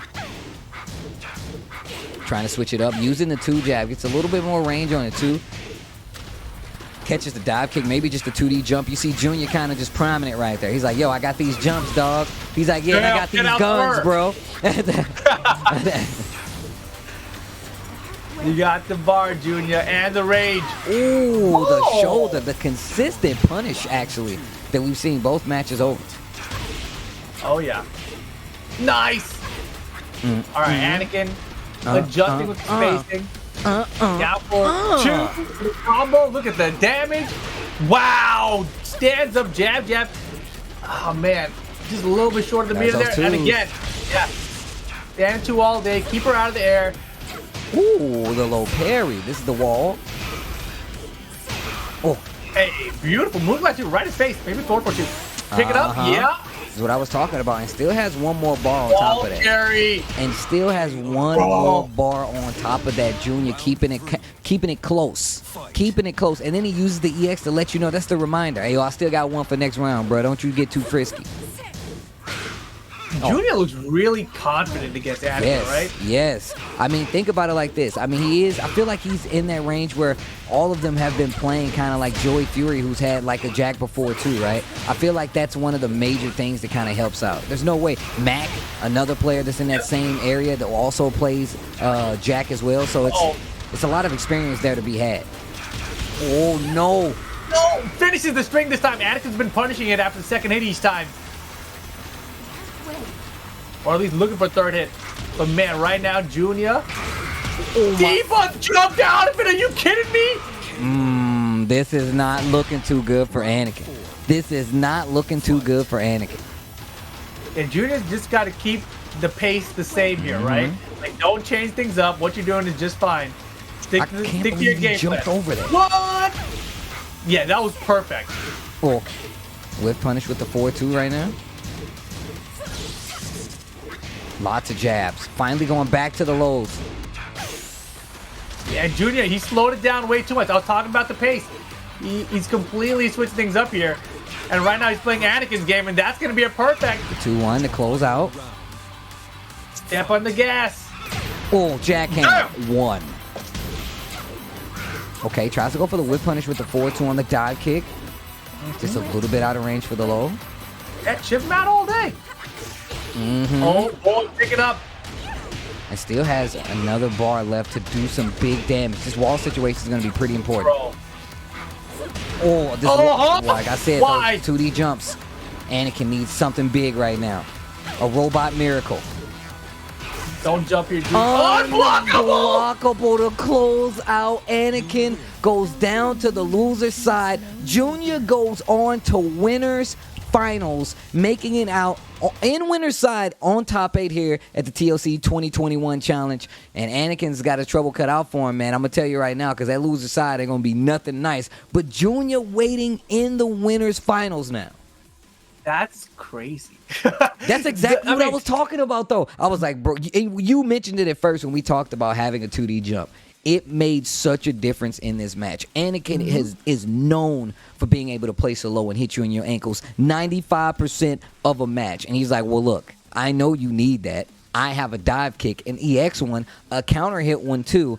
don't get too loose, and that's I feel like one of the things is really played. There's a few things about that set, right? First of all, Junior's just 2-0 Anakin. That is something that we like aren't used to seeing. On the other hand, Junior looks so confident the very first round, right? Like usually, like the only round Junior did not look confident was actually round 4, I believe, of that last game where I said don't change the pace up. He completely changed the pace up, right? Everything else though was fantastic. Junior playing out his mind, and this is what I've been saying. Players who have been playing consistently in this off period, if you want to call it that, right? This online era for the past year and a half, they're going to keep getting better and better.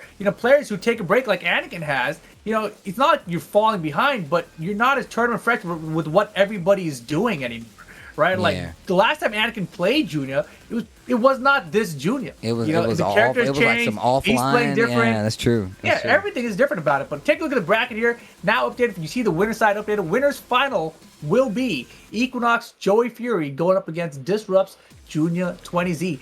Anakin sent on down to the loser bracket, waiting for the winner between Dragon Slayer and Ho.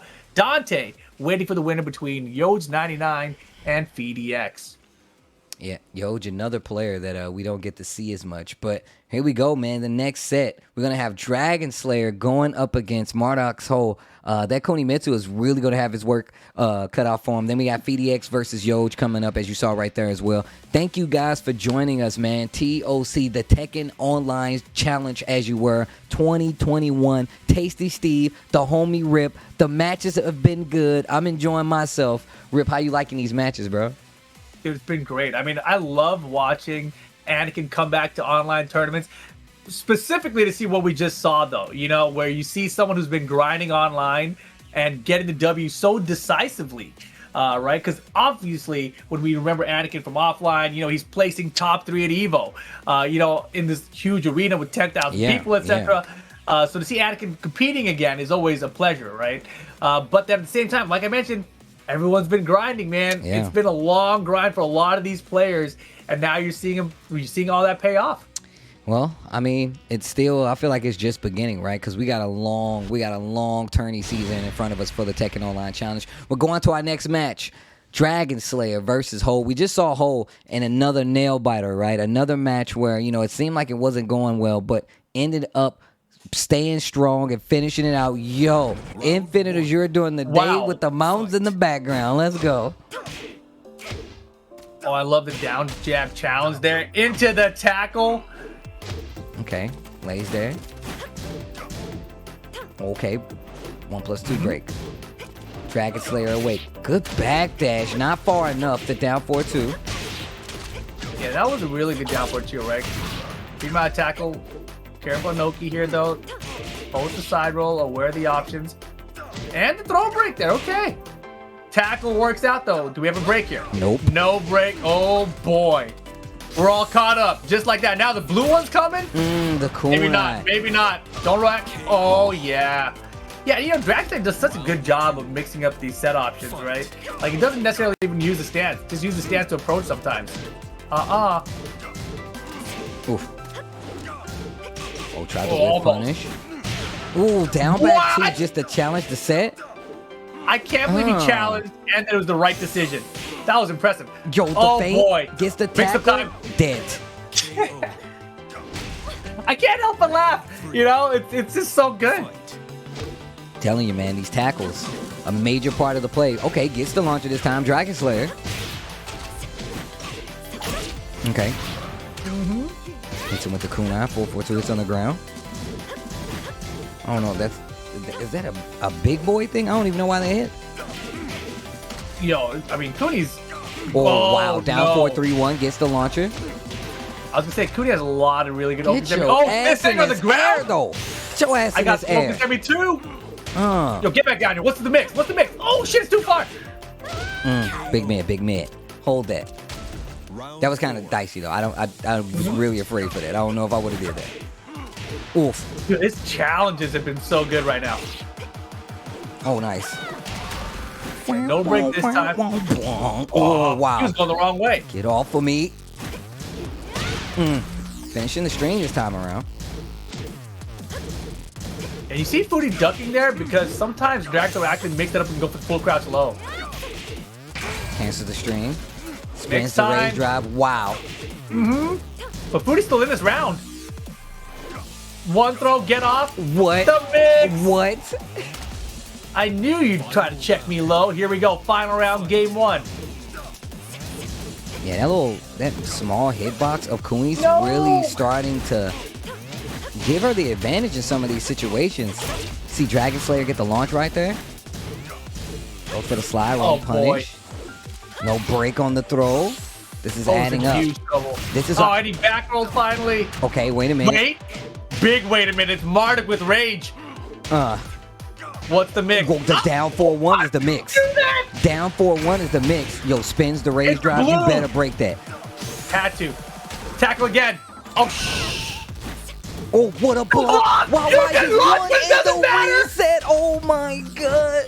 Python explosion. Foodie Ho gets the first game. Marduk with rage. You left this man alive? Yo, Foodie. Wow. What was my mistake? You got to turn back while you're holding. You should have finished the job. And now I'm on my way to you. What are you holding in your hand? That was my remote. That was my remote.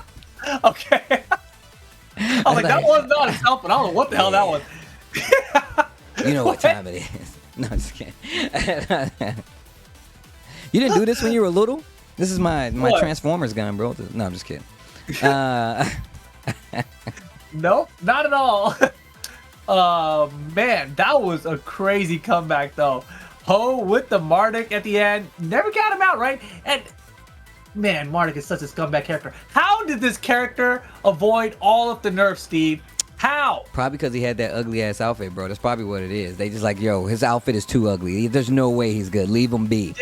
They didn't even nerf the outfit from being so ugly. That's even worse, bro. That's even worse, man. The outfit needed buffs. The character needed nerfs. Neither of those things happened.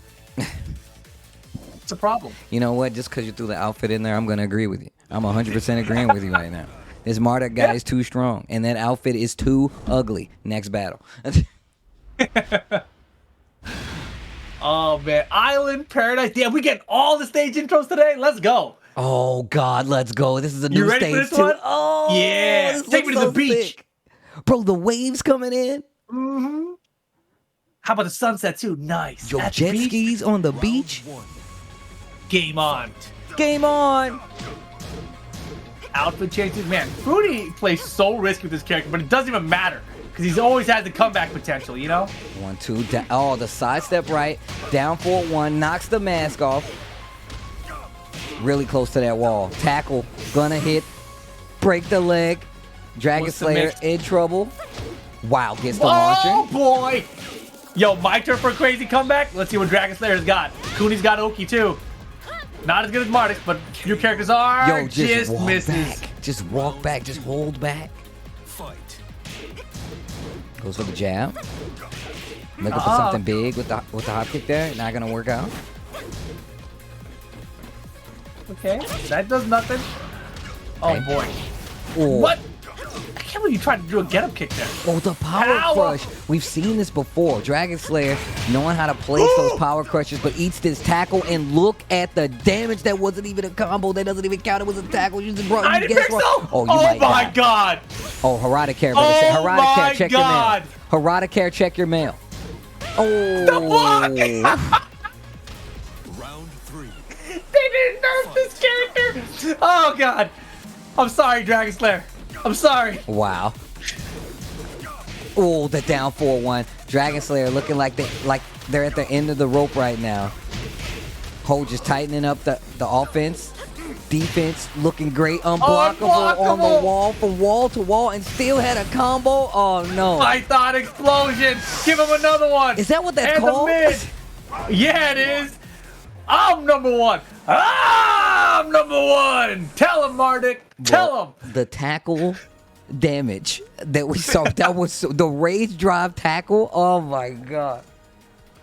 Oh, my goodness. But, guys, if you're enjoying these matches, please make some noise for our amazing sponsor, Astro, the official mix app and headset of the Tekken Online Challenge, holding you down not only here but all over the FGC, the official mix amp and headset of the Tekken Online Challenge 2021. Make sure you guys go follow them, show them some love. They help us out all across the board. Shout outs to Astro. Most definitely. But yo, shout outs to Ho right now. Top 5 here at the Tekken Online Challenge 2021, and not done yet. Right? That honestly, Ho used to be a Claudio player, right? His Claudio was actually pretty good, right? Not great. I mean, it's not like a Shadow level Claudio, but very good. A lot more solid than he plays his Marduk, to be honest. And then when Leroy came out, he picked up Leroy. Had actually a decent Leroy, but plays it more similar to the way he plays in Marduk right now. He's just doing the stuff that's very effective, right? And really, what more could you ask for? Do the stuff that's effective with your character. Very, very impressive stuff from Ho right now tonight. You said the tackle. You said you always talk about like Marduk players like, yo, you gotta use the tackle. If you're playing Marduk, you gotta use it. If you're playing King, you gotta use the throws. That's a part of the main, ingredient which makes these characters stand out. And I feel like it's such a powerful tactic. Rage drive tackle from Marduk is terrifying, bro, because if you guess wrong and then you guess wrong, you're dead. Like, you're dead. Yeah, it's like Half-Life, dude. And the way he used it in that combo, just to add a little bit extra damage, like, I'm not sure if that was necessary, but obviously it all worked out correctly, right? Like, if I was a Marduk player, I feel like I would always try to maximize it the way you just described, where I want to hit it raw and then get the mix as well. Yep, and get the mix as well, yeah. But let's see, who do we got coming up next? I believe this may be our FDX match versus Yoj. Yep, that's what we got. FDX versus Yoj coming up to stay alive in this North American Tekken Online Challenge. We just saw FDX had a tough match at first, but brought it back. We saw Yoj as well, looking a little iffy at first in his first games, but still bringing it back, staying solid to stay alive. And now here against FDX. Let's see who's going to get it. Do we got predictions going in the chat? Because I want to know who you guys think are going to win. I mean, they can just tell us, Steve. Give us a 1 for FDX, give us a 2 for Yoj. But right now, I mean, earlier we saw Yoj with the Julia. A lot of very smart sidesteps, smart defensive movement options. But look at FDX right out the gate, taking control. Emo Man on the wall. Backs up a little bit, goes for the low. The shredder kicks. Wait a minute. Julia can 100% do this. It ain't going to be easy. Wow. Big damage. Spins the blue, a little chip damage. The low block it, and full launch punished there by FDX. Yeah, didn't even need it, right? All he had to do was just hit jabs. Like, nope, I'm going to do the right thing.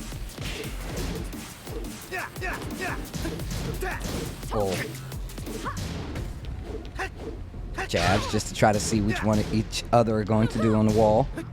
Honestly, I'm just studying Yoj's movement just to see which way I'm supposed to step knock this. Because I'm assuming Yoj knows. Slash kick. Looked like a counter was coming out there. Oh, wow. Finally stops the barrage of pokes coming from Yaj. Gets the wall. Spins the blue stuff. For the resplat. Okay. Yoj ducking. Round 3. Not the best thing to do. Did you just mix up the pronunciation? You went Yoj and Yaj and back to Yoj? Did you mix me up, really? bro? Got him! Wall carry here. Hey. Yo, FDX. Perfect. Yo, FDX with the perfect on top of it. I got to make a call. Perfect, Ma. I did it. Tell the boys it was a perfect. I didn't think I could do it, but yeah, totally. Didn't get hit once. Nicely done, FDX. With the Noctis, really looking ridiculous. The last set we just saw him to make it into top 8 was like a nail biter, right? Like, was losing all the way, came back. But this time, it's like, oh, wait, Julia. I've been studying this matchup for a minute. I know. Know exactly I know what how to this do. Goes. Right? Very impressive first game for FDX. Yaj gonna have to mix things up. See, you got me mixed up now. Yoj, I'm sorry. My I don't know bad. which Now one that it was is. my fault, man. We're just gonna go back to Yoj. Let's go back to Yoj, man. I'm sorry. All right, we're back to Yoj. I have no. It's like the Yoj. Damn, you think that's what it is? I don't know, man. I have no idea. Yoj 99. Yoj, maybe actually, it might be. We got to figure this out. Yoj coin, damn. That's pretty good. Now you got them guessing too. Nobody's gonna know how to say. I like Yogecoin, but I don't think that's what it is. But you, Chad, come on, man. Somebody said, "Dude, Damn. it's Yoj." It's the. Not somebody said. They said, "Dude, it's Yaj." Oh, bro. What? You can't. How are you just gonna read it off the any way you want? Oh my man, goodness. dude. Oh, jeez. You know what? I'm over this. All right, here we go. PDX taking that first game. Yo, Jungle Outpost. We are getting all the all the tours, bro. There's a lot of stages in this game. It is. That's awesome. I feel like there was a point early in the game's life where we were like, dude, we need more stages. And now we got more. We're like, yeah, actually, this is cool. Yeah, right? Ooh. Not good. Big counter hit to start it off. Okay, takes the low on the wall as well. Another launcher, but no combo this time. Yo, she's getting hit by everything right now, though. Literally everything. It's a problem. Man, What a he is duck. So comfortable. Wall carry here. Go for wall splat. Okay. Blocks the second hit here. You want to low parry that. Yo's getting closer and closer to this wall. Gets the break. Wow. Tailspin still on the table. Should be able to close You out. know, if Yoj had just ducked there, it would not have actually broke the balcony. But because Yoj loves sidestepping, sidestep to the side where the balcony would break. That was very unfortunate. Oh. Okay. Good combo. Okay, stops the pressure with the down forward one. Uh-oh. Running slash kick, gets floated out of the air. Still alive, though. Could have did a combo. They trade. Okay. All right. Here we go, Yoj. Not over till it's over. Bring it back.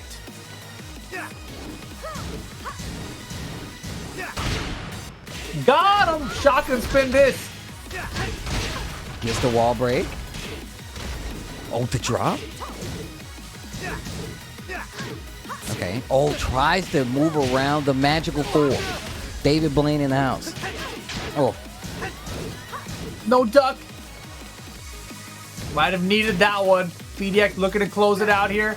Good backdash to avoid the throw. Rage mode now. Doesn't finish Emo Man. Punish that. That was not a very good punish, but Hit. counter That's gonna hit. be a combo. You're gonna get the wall too. Bro, that took off hella damage. Blue stuff. Both sides. Oh, Oh! yo. Yo! That was so sick. That was so sick. Man, the Here blue we go. stuff been getting stuff today. Oh, combo, yeah. Get the counter hit, gonna get the wall again. Yo's trying to bring it back right now. Man, these guys finishing these high streaks. Nobody's ducking anything. Oh, combo Why once is that a again. launcher? But the wall though. Off the Oh wall. my god. To the next wall, maybe? No. Rage mode. PDX still in it. Jeez. Oh! Look, we were talking about how Yoj was getting hit by everything. The last two rounds, PDX was getting hit by everything. Oh man, that did not work out. But you get those rounds sometimes where it's like, all right, I got hit. I'm just going to move away. And then they hit you again. You know what? It's cool. I'm just going to bow. And then they hit you again. And then the round's over. Like, you try to make those adjustments and sometimes it doesn't come quick enough. Oh, man. That was very, very impressive stuff from Yoj right there, man. Very, very impressive. You know, the composure after, getting beat down like that at first, right? And to turn things all the way around. And then even when they were both down to rage mode, right? Like, I called them, like, blue stuff. I said both of them because I thought Julian might throw it out first. And instead, knocked it this way, sidestep. That was so sick. Into the unpunch, boom! Man, that was beautiful stuff, Yoj. Very nicely done. Oh, man. This Yoj guy. We don't know where they came from, but damn. No, for real though. Like we said, man, just a lot of adaptations coming back and forth from both of these guys. You have to be able to, check and then see how they react a lot of instances because it's easy to go down that autopilot hole. Just being ready in some of those instances, using Magic 4 from the Julia. The first one we've seen from Yoj, which was really, really good. Didn't get a full combo, but just the awareness of it, just staying on your toes is what you really want to be able to do, especially here in this top 8. PDX definitely been here for a long time doing this now. I mean, I had to think about when was the first time. I'm like, VDX has definitely been around a while playing, especially a Noctis this well is something you really got to be careful of. A lot of experience on this side as well. Yeah, look at this stage. That's cool. The train in the background, you can see into the tunnel a second ago. Wait, really? I mean, Yeah, that tunnel right there. I mean, the angle it came in at, you know, so you can see deeper into it. But here we go.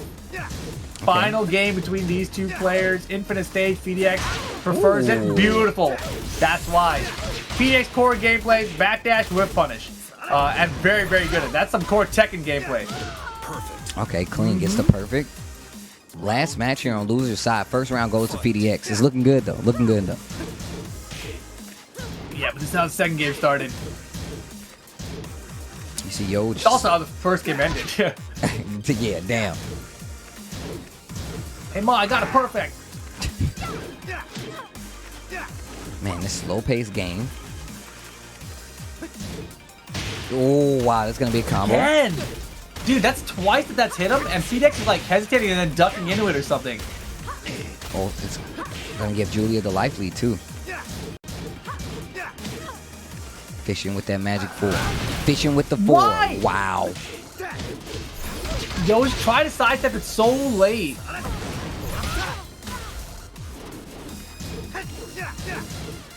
Yo. Rage mode, but time though, winding down. Connor moving. Smart. FDX. Smart. Okay, FDX. Getting real close to closing this out. Sending Yoj home. Counter. Okay. Big counter hit. Man, oh, man, yeah, FDX is going. Yeah, I was just about to say, FDX is going in right now. Still working on a perfect. Yeah, and again, Yo tried to sidestep that. No bueno. Give me this perfect. Get the phone call. Where's my mom? Gotta let her know about Mom, this. Let the boys know. Put on pizza rolls. I got the perfect. I'm on my way home. We're coming home.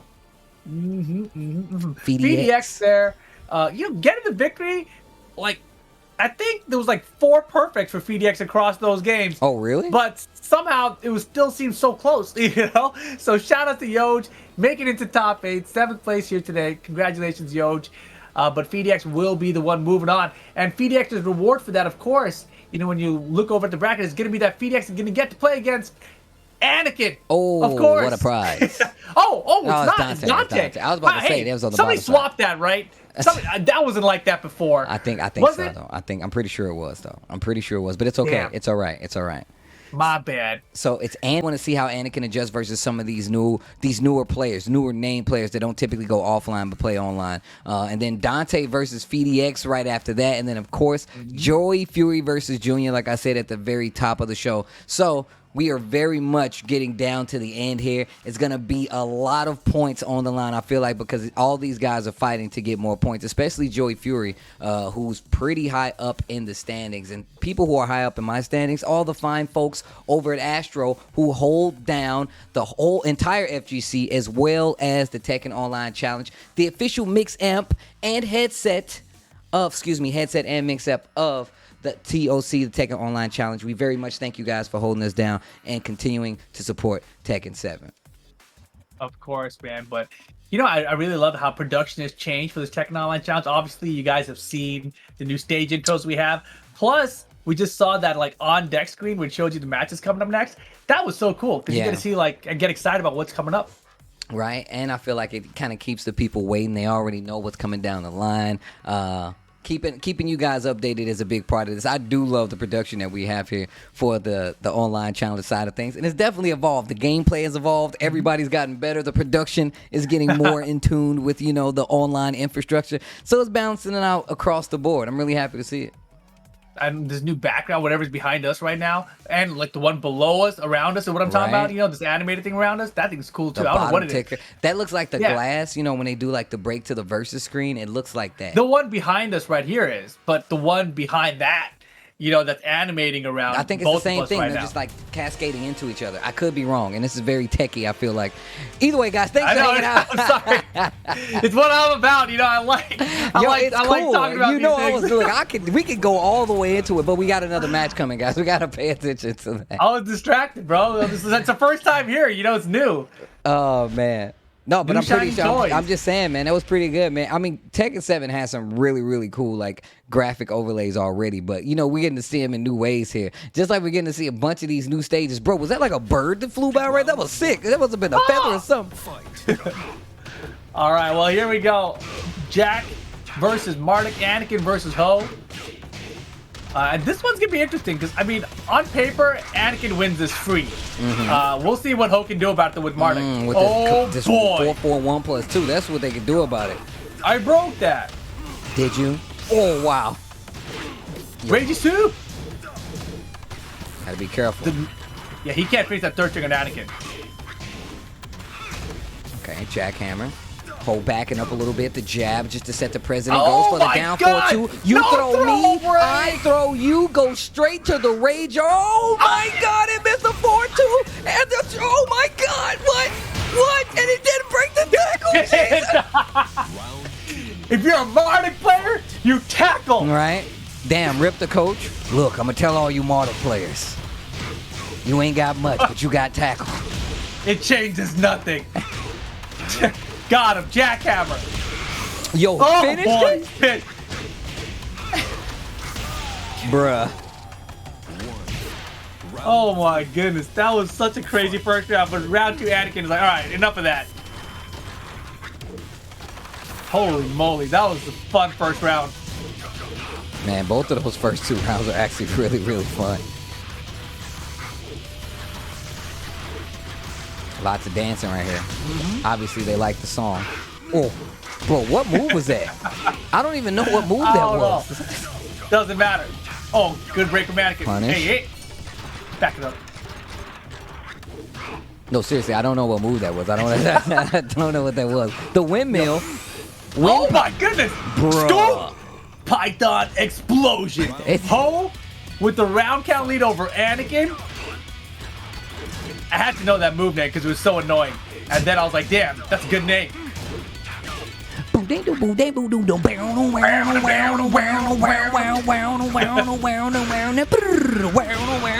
God! The down back. Oh my God.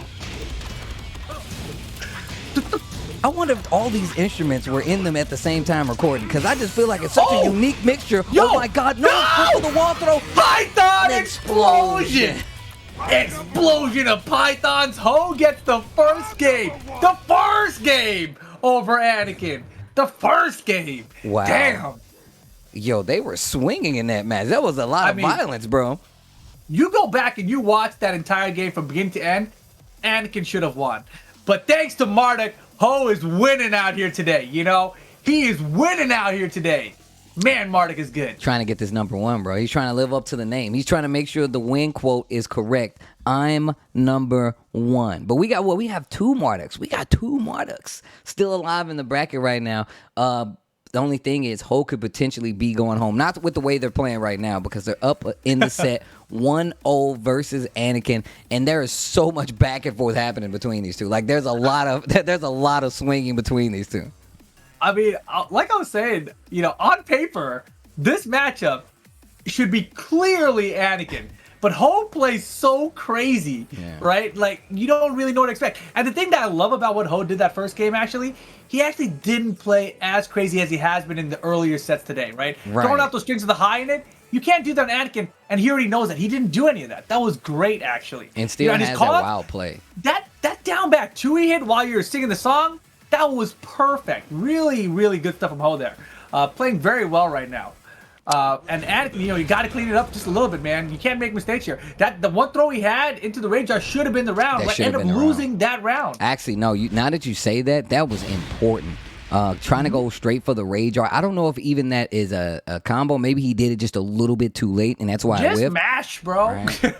Round 1. Fight. All right into it. Same stage. Run it back. Oh, wow. Wow. The range on that down 4-1. That was amazing. Oh. Marduk down forward 1 range is crazy far if you guys haven't seen it yet. He tried to forward to it. It did not work out, but at least he broke the punch that came after it. Wall rising 2. Ho didn't take the bait, but he got caught ducking. Down forward 1-1 for the tail spin. Gets the wall. Full shoulder combo there. Oh, bro, yo. What? He knocked the blue stuff out of him. That was cool.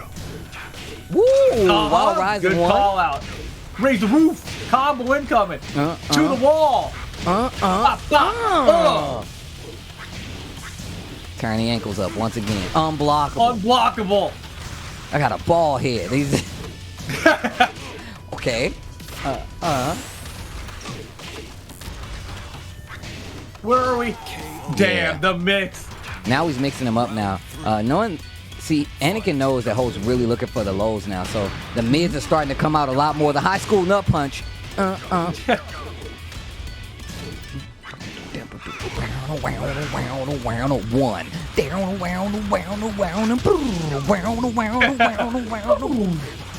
Bro, what? Oh. Important to throw a break there. Anakin, good lead right now.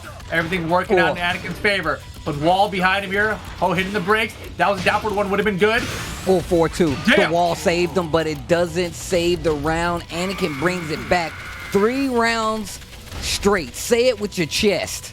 My man's going ham. Yeah. He's like, I can't believe I lost the first game. Damn. Are you serious? Baby Tantrum Jack down there. Man. See, now that is what match was supposed to look like on paper. You know, that was what you would have thought coming into it. So now, you know, it's all on Ho here. Does he stick it out to Marduk? He has other characters he can use. Does he want to even stick to the stage that they had there? Or do they have a different stage he wants to go to? I think when you get to this situation, right, like, it's like, hey, do you have another character? Are you willing to put that other character on your tournament? Is it a tournament life playable character? Is the question that you kind of ask yourself, right? Like, man, am I gonna be able to close it out? Are they susceptible enough to my mind game for this character switch to be something that's going to work? I think it actually is something he could switch to. Really? Yes. Okay. Yeah. Okay. All right. So it's his original main character. It's Claudio, right? Very good at Claudio, but the question mark is, can he switch gears fast enough in a 1-game situation against That's what Anakin, I'm thinking. right? That's what I'm thinking. Like, you might, like, you could, I mean, but if you look at that first round, if the Claudio is as even remotely as strong, I feel like it'll be good. But still, it's Anakin. You never know what Anakin will be prepared against. On top of that, Anakin definitely has some Claudio experience, bro. He does. It's Marduk. Okay. Right. Stick to your guns. Infinite Azure. Stick to your guns. I like the Infinite Azure pick here. I really like that, actually. Take the wall away from Jack. Marduk doesn't need it. He's got Oki in the open stage anyway. Okay. Punish that. Nice. Nice. Down 4-1 there. Oof. Gets a tackle. No. That's fine. Do it again. You got you nothing. That should have been a down 4-1. Woo! Oh, just the 2?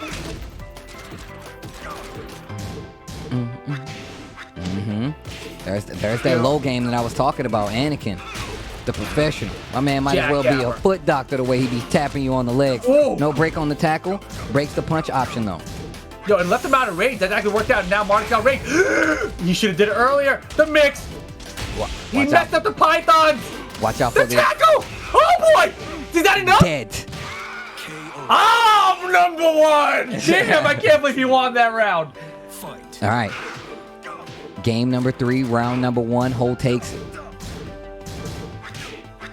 Oh, low parry this time around. I said, man, Ho starting to scout those lows. No tackle feint this time.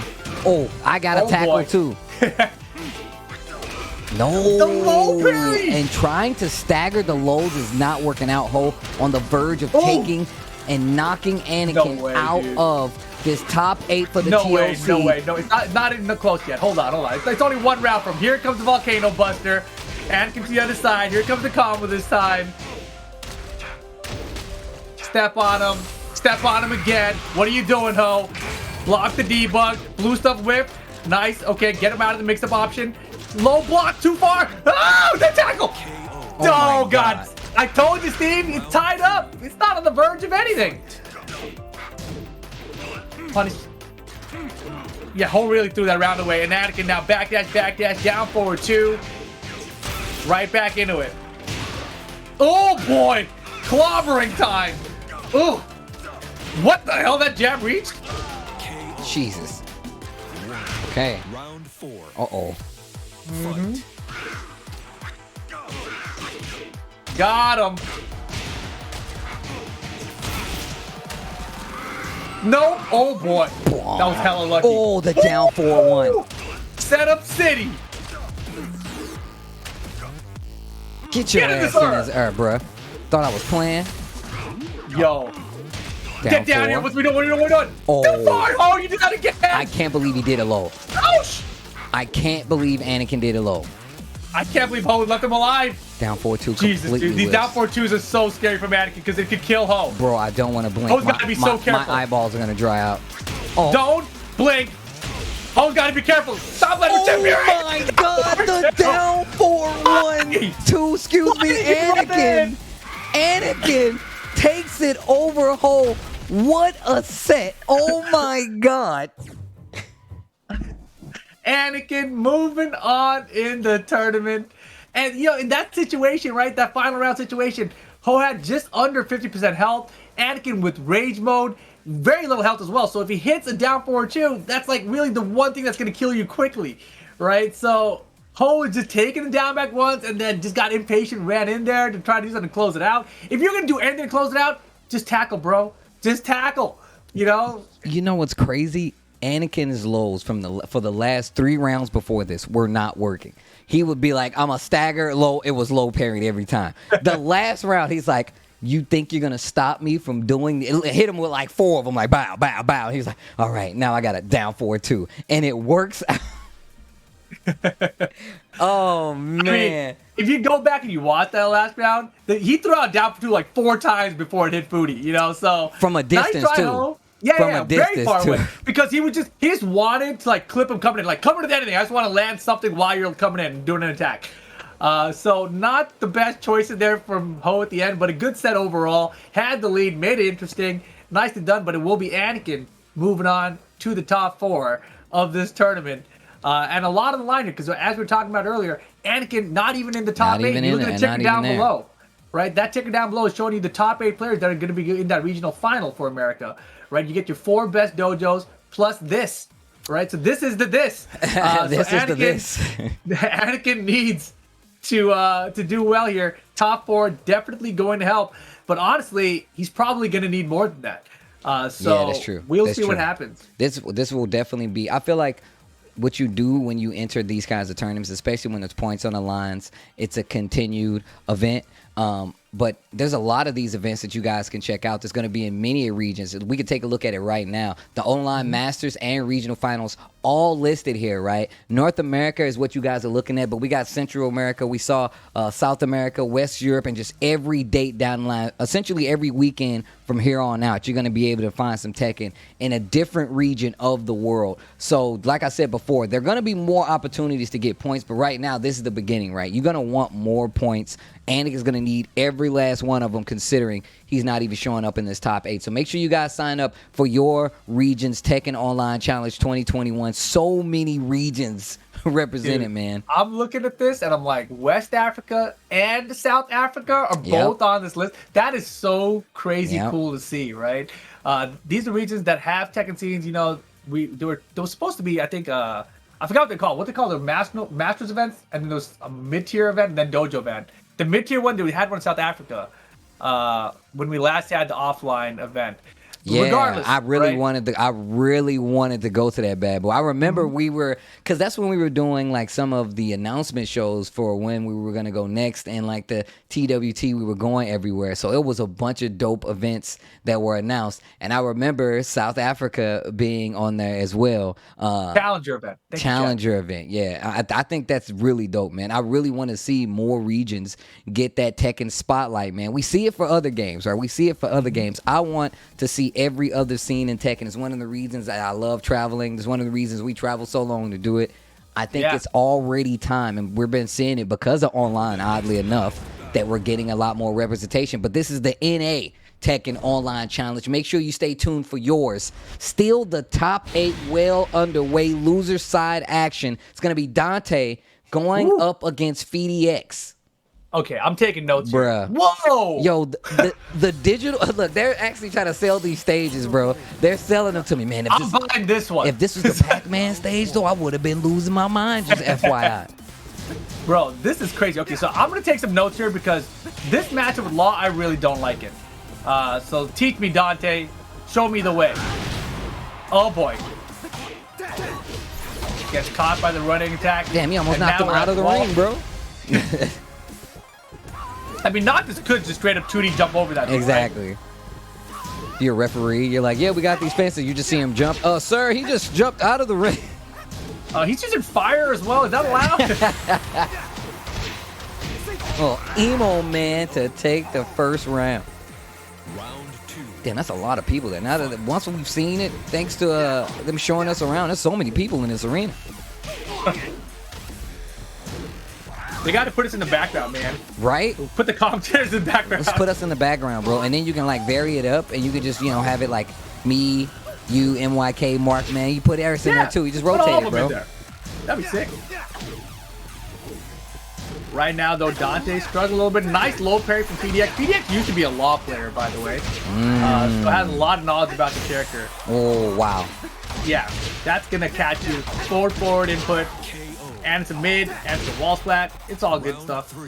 Yeah, and you know FDX be scouting that bad boy. You know he be scouting it, especially. Oh, wow. Wow. Gets right through. Once again, back to the wall you go. All 3 rounds have looked the same. Woo. Yeah. This is what it looks like when I play PDX, too. That's why I want some notes. Oh, Flip my kick. God, the flip kick. Dante still alive. Still some life in him yet. Down 4-3. Bring it back, the Dante. flip The kick flip again. kick. Oh, you're dead. No. Oh, no. He's hella not dead. Uh-oh. Harada care. Down, back 3. He's dead now. Okay. All right. There's hope. Fight.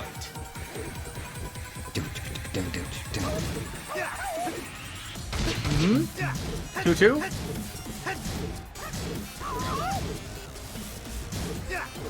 Oof. Ooh. Break his Crunchy. legs. Damn, all right. the- Getting loose with it. I like it. Get it, Dante. Oh, the knee hike. What? Oh, no. Wall saved you. Let's go. Oh, Oh, bro. wall saved you. Wall saved you again. He's pissed off. Another down by 3K. That was a great block. Oh. Nice jabs. That was so risky. Could have died. Fight. Oh, man. Get him. Okay. Oh, wow. Had the hit. Tries to go for the low. Gets a low parry. Back to the wall you go every round, bro. Bang, boom. Every round we've seen this combo. That's great. Getting a lot of these launchers in the same situation. No break on the normal throw. Oh, down Oh, for it. yes! The down for it. Tay to Tay. save the day. Oh, bruh. Damn, dude. This was looking so good. I'm thinking FDX was going to take this. We've seen Honestly, the signature combo every round, and Dante was still like, yeah, nah, this is not over yet. I don't have any notes. I don't know what the hell happened. That was amazing. Like, you go back to round 3 there, Dante was hella losing, about to lose the first game, and then he just made 2 flip kick callouts in a row, back to back, both of them on point. Smart stuff, Dante. And then just turn everything around from there, right? The choice of the jabs when he did them were just really good. Very like I feel like in those situations, I throw out one jab, it just whiffs, and then I get like launched in the air by Aura or something. Like, oh crap. He hit 2 jabs and they both landed. Very nicely done, Tay. Very nice. 1-0, taking the lead. And you saw FDX actually went for a throw on that second call out on the flip kick. So his back was to the wall, and after he got hit with the double flip kicks into Rage Art. He dashes in, backs up. FDX goes for throw, flip kick again, and that's how I was like, wait, what? Yeah, dude. Teddy's flip kicks are really, really good. His flip kicks almost as good as down forward twos. I give it to the down forward two, obviously, but the flip kicks are really darn good for Teddy as well. Yo, the flip kicks are such a harder call out, man. You hit somebody with flip kicks, that does like +5 mental damage as well, bro. So it's a very powerful tool. And earlier we saw him do the double flip on Joey Peter, right? Or attempted at least. But the thing is, he didn't set up with any of the single flips. So in this set now with FDX, FDX knows he can throw out a single flip. So he might have to eat the double. Who knows? All right, here we go.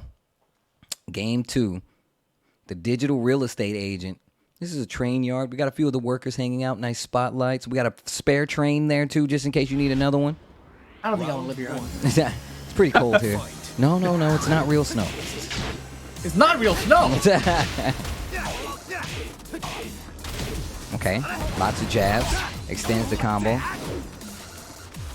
Looking for a tech option right there. Didn't get it, but gets the counter hit instead. PDX, once again, looking good in this one. Loves to go to the stage. Lots of space to back up. Man, FDX's matches are always so wild today. Like, the first that we saw with him tonight, down to the wire. Next that, he was winning, and all of a sudden, crazy comeback against him. And now, you see him big lead, Tay brings it back. Like, dude, just get it done one way or another. Okay. Break on the 1+2. What? Not sure what that was. Big launcher? Yep. That might have been a Dragon Hammer. Yeah. He might have done dash up forward 1+2 and only got the dash into 1+2. You know, something like that. That is the Rage Art was a very crazy call out. Okay, just holding back right there, right out of range of the down back 3. FDX with a very small light bleed. I bet I know what that actually was. It was probably just 1-2 jabs. If you do the 1-2 jab too fast, you get 1+2 Rage Art. Okay. FDX holding his ground. Not as much movement that I'm typically likely to see from FDX in a lot of these situations. Big launcher though. It would peep the butter knife though. Fire God. No?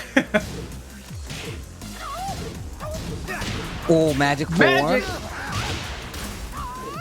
Oh no. Oh no. Oh, that sucked. Oh, a drop right there. Dante down 2 rounds in the second game. It's okay. He can bring it back again, just like the first game. Alright. Okay. Sore. Damn. Hit you with the here. Oh, wow. Oh, my Here? God. Right on the side of the neck. Oh, combo. Hit you with the here. Man. Talking trash, walking away, 1-1, all tied up there. And that, for FDX, must have been like, that's what I meant to do the first game. That's what the first game was supposed to look like. In my head, man. in my head, it played out exactly what you guys saw right there. Right there. Damn. But you're still going to need another one, though. And that just ties the Still set, need bro. another You need one more to stay alive. Somebody's going home after this. There will be no points to be had if you lose after this. Yeah. But still, a lot of points on the line. Winner of this moves into top 4, so that's a big jump, right?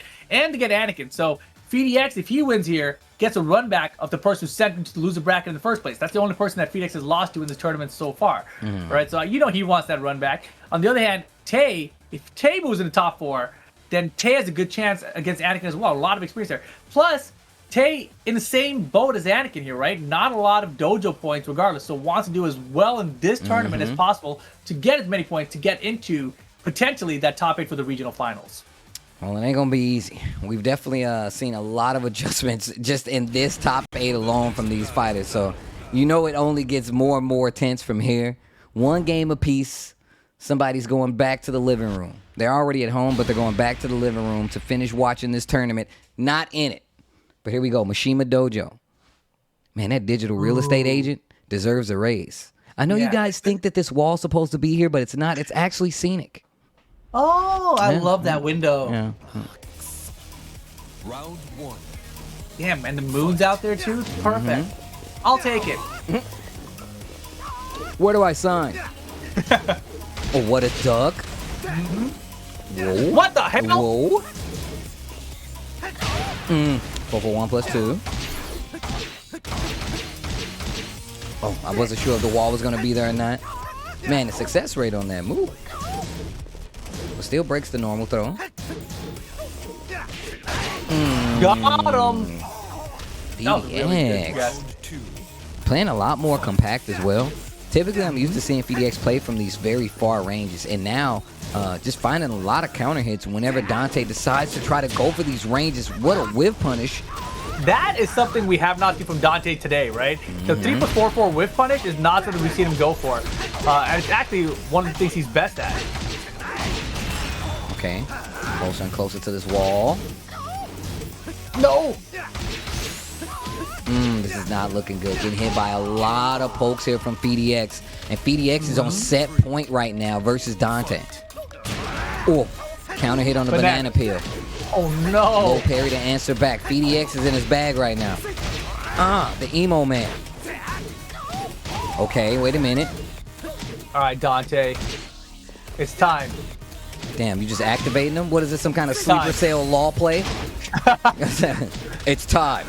Oh, to eat this butter knife and go to the living room. Dante out of this top 8. FedEx stays alive, moves on, gonna get an opportunity to get the potential run back versus is that already set in stone? Are we already getting Anakin versus FedEx? There it is, signed, sealed, and delivered back to the hands of fate right now. This is destiny to try to get the run back for FedEx versus Anakin. Anakin trying to get as much points as possible and still be in this tournament. Man, this is gonna be good though. Damn, this is good. That was a big ass butter knife. That's all I was thinking about. That's a big ass butter knife. Oh, that's why you were chuckling like that. That's a big ass butter knife. I was thinking about that entire time. Let's take a look at the bracket though, guys. Top 4 squared away now. Winners final: Equinox Joey Fury versus Disrupts Junior 20Z. Losers semifinal, we got Anakin versus FedEx. The run back. That's the match that FedEx lost 2-0 actually. To get sent down to the loser bracket. Anakin, of course, losing to Junior earlier. Joy Fury, yet to lose to anyone alongside Junior. So, pretty crazy top 4 out here tonight. Joey, been putting in work throughout many seasons of online tournaments and locals. So, we'll see how he does here. But I do believe that is what we are getting next. That's the winner's final. First 3 games, Joey Fury Jr., followed up by Anakin and FedEx. Now, we've been seeing Junior enter a lot of the weekly tournaments. We've been seeing Joey Fury enter a lot of weekly tournaments. And I got to say shout outs to Joey Fury. Because Joey Fury be playing at ICFC, and I know it'd be mad late on the East Coast. Yep. And my man still be playing. So I show respect to a lot of people, especially those East Coast players that stay up and play in these tournaments. And I only say all of that to say, we've seen these guys play before. They play in these weekly tournaments. And I can tell you that Junior's been one of the players that I've been keeping track of for quite some time, but has made some of the biggest leaps exponentially when it comes to gameplay. Joey Fury has been strong for years at this point and still one of the strongest players in the States. I think that this is like a perfect kind of like coming to age situation for Junior, right? If Junior gets this W, especially in TLC, I feel like a lot of people are like, damn, Junior is playing this kind of Tekken these days. And it's been playing it for a while. True. So it would be an upset, I feel like. I feel like it would be an upset for a lot of people. And I know we got the predictions going. So I would love to know what you guys think about who's going to win here in this top 8, guys. I really hope you're enjoying it. Make sure you tweet it out, Rip. I got to say, man, I know we've been doing like the ICFCs and we have the 4-man commentary. But damn, it feels good to be back on some one-on-one commentary, bro. Right? Talking about some Tekken nonetheless. Man, it's been a minute, bro. It has been a very long time. One-on-one, mono-y-mono commentary is really, really fun. I've definitely missed it as well, dude. I mean, I can't wait till we get back. I was just recently saw that picture of us again at EVO, the one in front of like the entire arena. We got to get back to those days, man. Get back to those we got to days. get back to those days. Well, hopefully you guys are enjoying it too. Hopefully these guys know what's in front of them, what's on the line. Grand finals is where they want to go, but they got to get past one another to get there. It's Joey Fury versus Junior. The Marduk versus Eliza. Man, the kids' playpen stage, huh? Yeah, the gem very of kinderness. We're getting all the stages today just to show off all these new intros we got. Isn't that pretty ridiculous? That's pretty cool. I don't even know what stages we've missed so far. But all right, here we go. Joey, Marduk, Junior, Eliza, as expected, but at the same time, both these players have been using other characters, right? So we've seen Joey a lot of Fang Wei recently. Junior also has had built up that Katarina over the past year. So it's been really fun to watch these players flesh out their roster, their stable of characters. Oh. Wow. Ooh, No. Okay. And, you know, that's one of those things where you don't expect Joey Fury to just string you. You're like, Joey's not gonna do strings on me. You know, he's a Tekken professional. He's gonna use perfect spacing and whiff punishing. And then he just comes out and throws out a string with 3 highs, and you're like, what the hell? I've Who are you? legitimately I've fought Joey Fury in tournament. My man finishes strings because he knows you never suspect that he's going to finish the string. Yep. So It's great. Trust me, every time he's killing a string, I'm like, good one. right. Like, I had no you got idea. me. You son of a. Yep. Round 3. Smart man, but Joey, man, coming out strong out the gate right now. Up 4-3 to start things off here. Doesn't get a counter, lucky for Junior, but Junior full meter. And look at Junior with an 8 win streak on that side. Holy moly. That's what you do, man. It's the added, you know. And on top of that, that means Junior hasn't lost 8 matches in this tournament. Punished. Oh, that was not a great punish. Could have had a lot more. Had meter and everything. Junior playing back quite a distance. This is exactly what I was about to point out. Should be able to get the wall. Goes for the dive kick. Once again, still looking for that 4. Yeah, and I love what you just mentioned that Junior playing at a distance. A lot of people suggest playing against Marta closer is what you want to do. Uh-oh. Oh, you're dead. He's hella dead. That's the more damaging option. Jeez. Yeah, I feel like it used to be that the 2 option, the one where he slams you, I thought that used to be the most damaging option, but now I guess the 1 throw is the more damaging option. So really, you're dead either way. You know why? Because he's number 1. Marta is number 1. It doesn't matter whether it's a 1 or 2. He's number 1. You know, it's a bummer. It's a bummer if you're going against him. If you're a Marta player, you're feeling great, fantastic.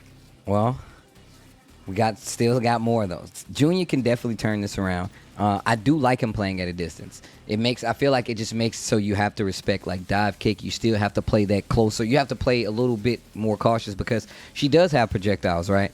I would say, you know, it's really good to use the dive kicks, but you might get clipped out of the air. We know Joey likes to do that, but also she kind of sways back when she does her dive kick. So playing back really does kind of help you out. It gives you a lot more opportunities. It decreases the chances of you getting floated out while doing some of these jump backs or something like that, and you still get to have fireballs to control the range.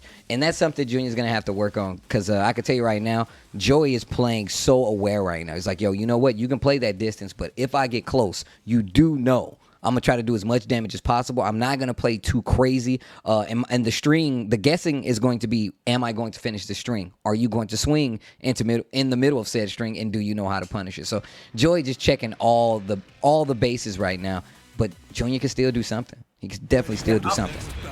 I'm thinking more about this match in particular, right? And like, even if Eliza's coming to dive kicks, I feel like Marta could probably just down back to him and be like, oh, I traded, but I get a launcher out of this instant screw attack, and I love it. Instant switch to Katarina. You know, it's game 2 here, first to 3 games, but I love that he made the switch very early in the set, right? Don't save for the end here. The Eliza pick, I saw the issues that were going through his head with it, so I like that he's switching to Katarina right off the gate.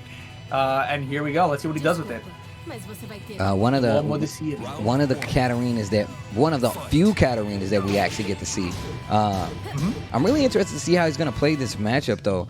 Katarina can call you on a lot of stuff, but you got to be ready, especially for something like tackle, no break on the 1. Yeah, for tackle, you know, you really got to be prepared to hop kick or something instantly. And Katarina's hop kick is actually one of the farthest reaching in the game. It's good for like dealing with a tackle in this situation. Backing up a little bit, real close to that wall. Oh, the down 4-1. This is not looking good. And the break, tailspin still there. Takes the Oki. Oh, wow, the tackle. Okay, breaks this time. Joey Fury running away with this one now. This is not looking good. This is best of 5, by the way, guys. So first to 3 wins. That's what's going to make it to grand finals. Joey Fury tightening it up, saying, you know what? I actually kind of want that to be me. The crazy thing, too, is, you know, when he played against Anakin, Junior looked so confident, it's the complete opposite. You hop kick that. There you go. Oh, no. Yo, still got the crumple. What? That should have been Wazian 3-3-3-3-3-3. It should have been over. But okay. Wazian 3-3-3-3. 3-3-3-3-3. That's how the combo goes, man. Oh. I like the poking coming from Junior. Just raw down back 2. And the tackle finds its mark again. No break on the 1+2. Get off. Okay. Whoa, went for something big right there. Goes for a cancel, kind of delays that next move. Junior gets the interrupt. Big hit, not able to get the combo on the wall. Oh, yes. Where's the threes? The Harrier stance cancel. That's another thing, man. Got buffed, what, like season 3 or something like that? And Katarina's Harrier cancels really do, like, kind of get annoying, especially if you're not prepared to deal with them at a close range, especially the transitions. Finishing the string. Right? I'm telling you, like, you don't expect Joey to do it. You'd expect, like, someone else with Mardik to do it. But not Joey. And that's why you work so well. And there, oh, no. Oh, not that. Junior, you got a chance here. That was the least damaging full crouch low. And then no punish on the down 4. Oh, no. Too many mistakes right here. Fight. All right, Junior. Final round, game 2. Make the Katarina work. Yes. Harrier stance jumping low. Look at that. Look at the cancels. Those Harrier stance cancels really starting to pay off. It has Joy freezing up a little bit. Exactly. The mental frame advantage, right? No. Okay. That was kind of a big risk. Joy fighting his way back in here. No. Almost had the combo conversion. I don't even know where that was going to go. That was going crazy, man. Bruh, She was the gripping. tackle. This is important. This next guess is going to be the match if done wrong. Oh, my God. Went for the... We got a chance. We got a chance. Spins the blue. 50-50. Harrier stance cancel low. That's exactly what I was talking about. There's one, this has kind of been like the theme of the show, right? There's a lot of players here that we don't typically get to see, especially in an online environment, but it's more about the characters. Katarina is a character that's kind of fallen by the wayside unless you know somebody who plays her. It's not many high-level playing Katarinas.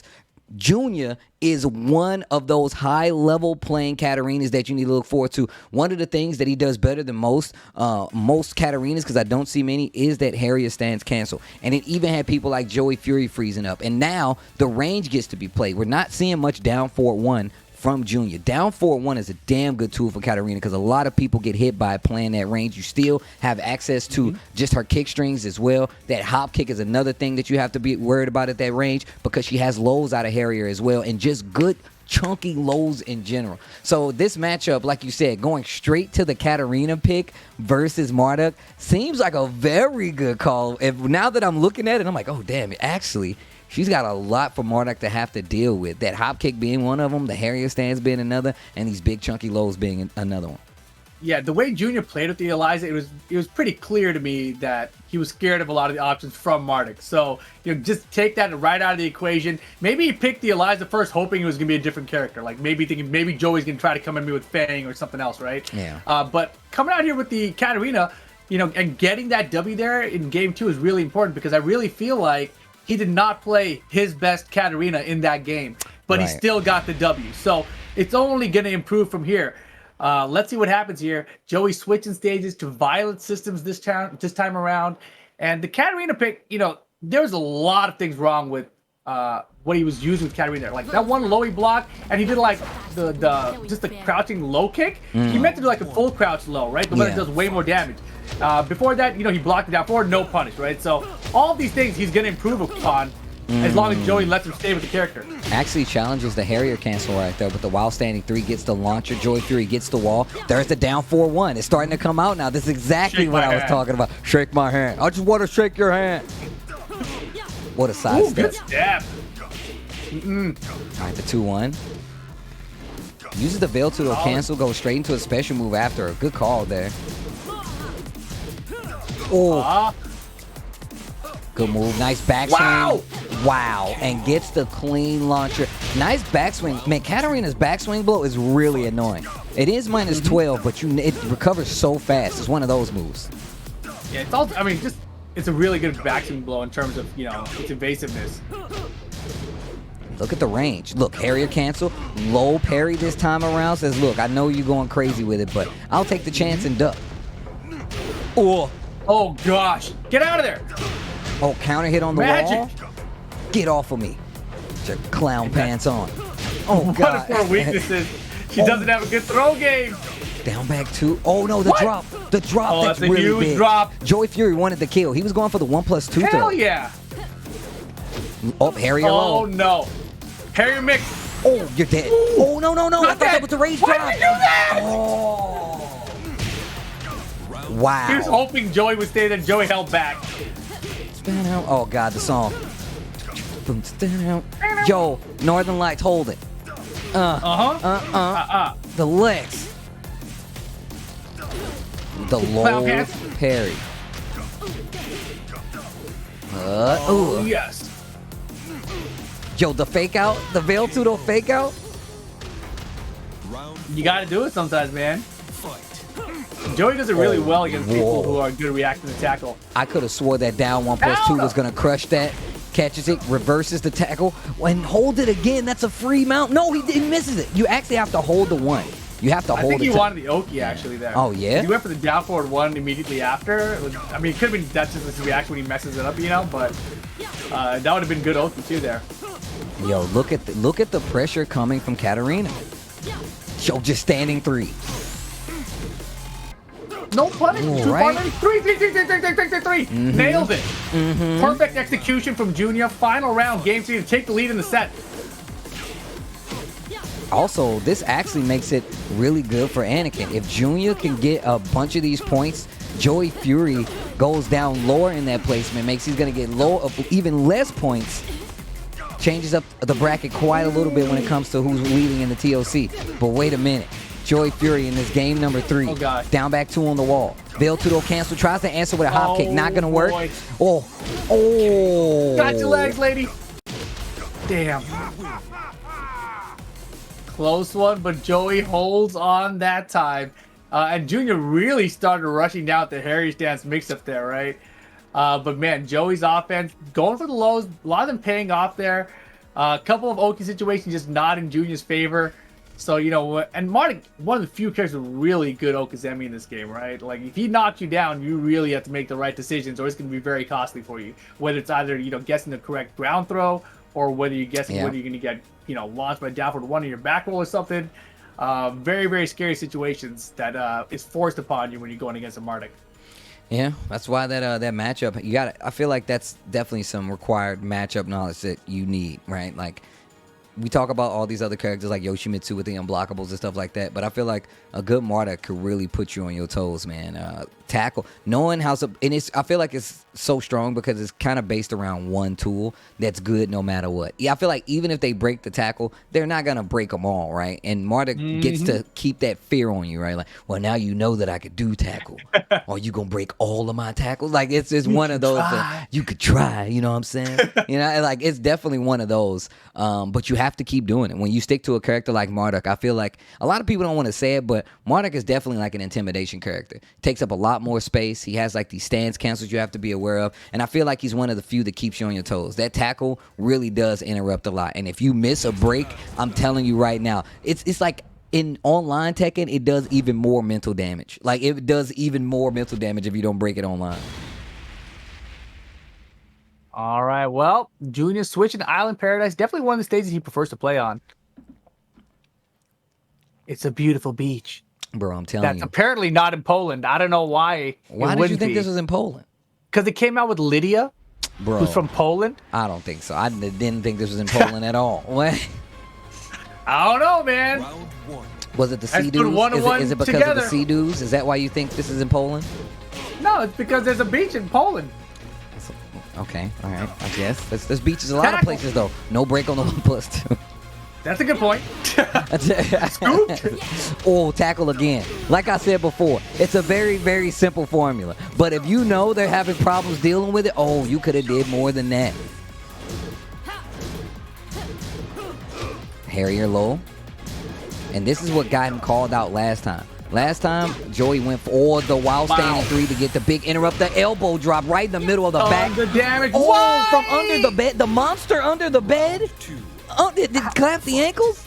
Junior has lost 2 rounds like this now where he just made the wrong choice on Okazemi when he had the opponent knocked down, you know? That's brutal. I'm finishing strings too, buddy. I can finish strings too. Look at the Harrier stance pressure. Joey Fury's not challenging at all. We saw it last time. Ducks this time.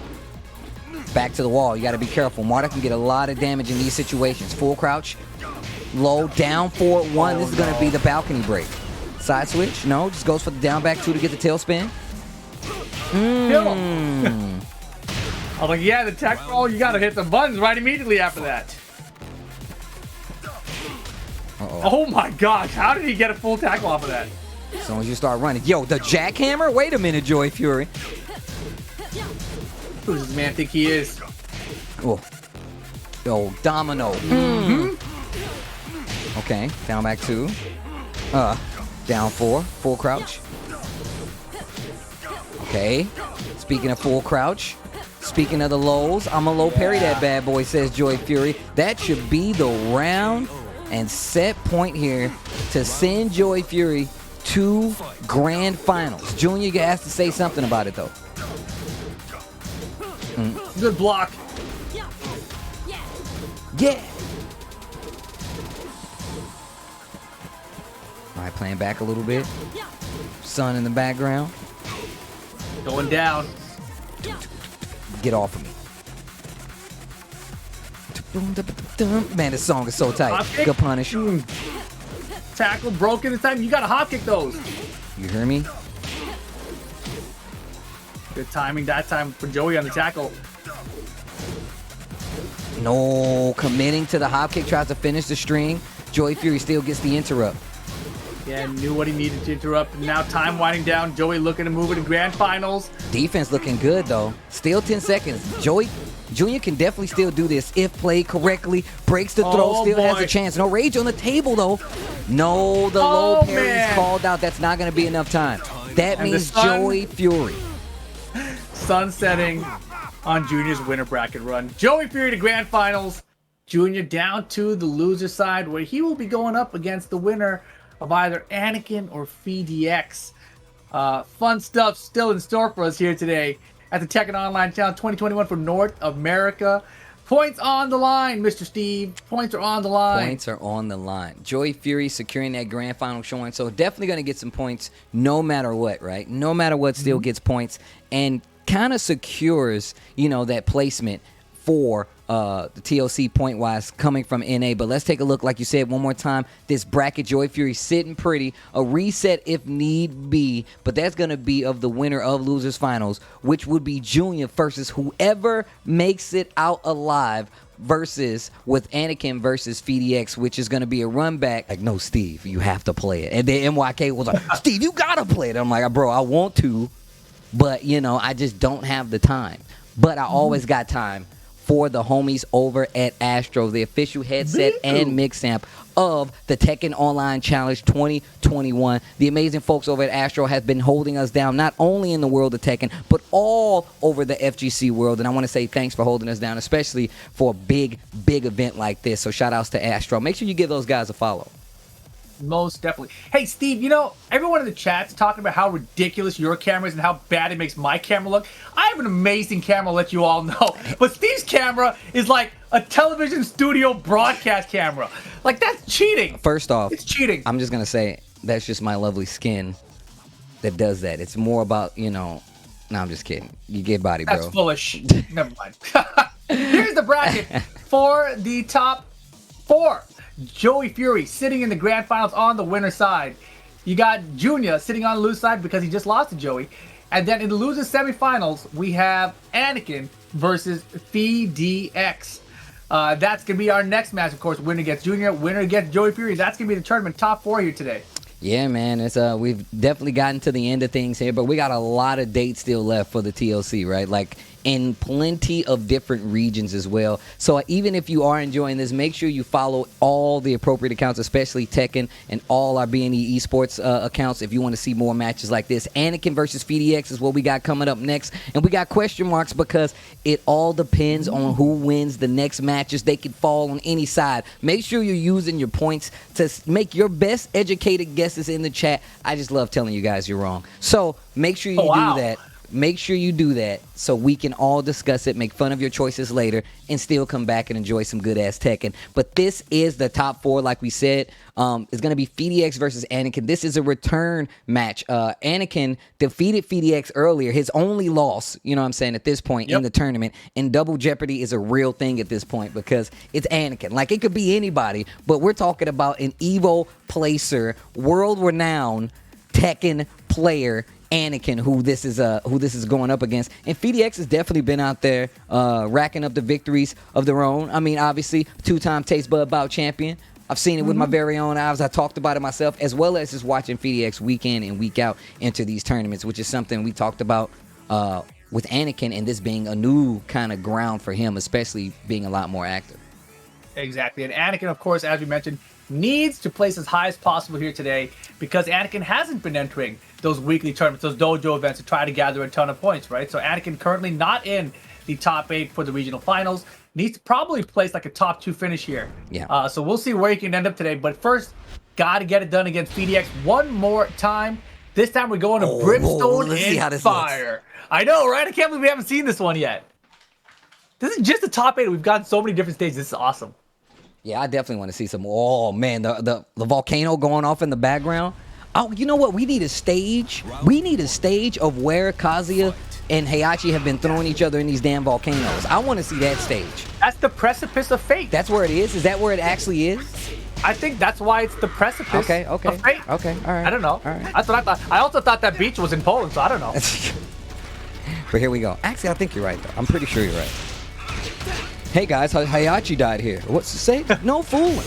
Well, we thought he died here. You got to have, like, somebody there giving you the tour. Well, we actually thought he died here. He climbed back up in the Tekken 2 intro to fight his son to the death. And then we go to Tekken 3. Speaking of, Launcher dead. Somebody about to get dropped in a volcano. Round 2. It's got to be one of these damn volcanoes. There's got to be one of them. Volcano Hunter. I'd watch that on Discovery. Oh, gosh. The ankles. The digital ankles. Stop messing up my man's suit, bro. Come on now. Nice jab check there. We didn't see the first games between these two, but Anakin won 2-0. You got to believe it looks like he's picking up where he left off. Right? Counter, wait a minute. Back one counter hit. Excuse me, I said back one. Just looked too much like Steve Fox. It's way too much like Steve one. Oh. Crumples him and everything, right? Round 3. Damn it. FDX had a chance, but didn't spend any of his rage. I think the wall came up too quick for him. He didn't expect it to be as close as it was. That wall came out of nowhere. It always happens like that. Okay. Just being really annoying with the down 4-1s finally. Down 4-1-4, wall splat. Oh, boy. Oh, trying to sidewalk to his back. Emo man, nice choice there. Okay, all right. Yeah, side wall splat, and that's kind of a situation. You can kind of sidewalk towards their back.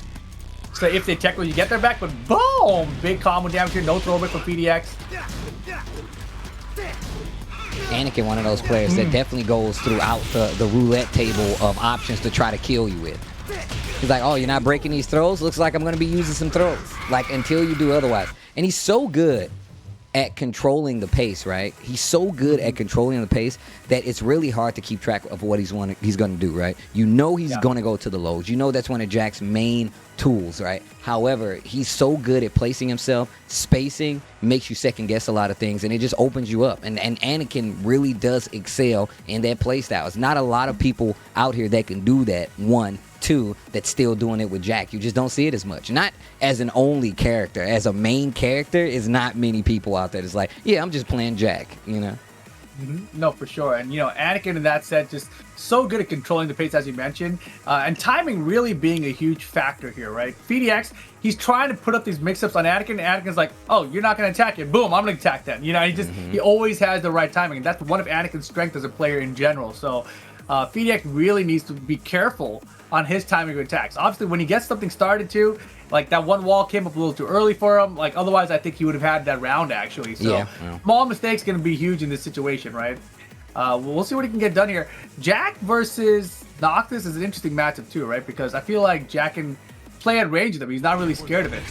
So if you're up close against Jack with Noctis, which is sometimes what FDX likes to do. I feel like he's got to be a lot more cautious at that forward two, right? So Yeah, it that's definitely true. doesn't seem easy. And this, something that we've seen FDX go to, bringing out the Infinite Stage, going to Arctic Snowfall, is something he prefers to do.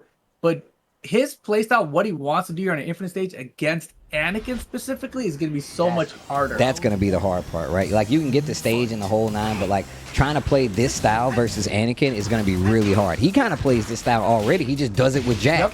And he's Exactly. really That good was at it. spacing those down 4-2s like you see right there. The range that you really want to play safe at, Anakin has been playing at for years at this point, Yeah. And literally, the way this round started, that backdash down for two, is literally what FDX wants to do to his opponents. So this is a problem.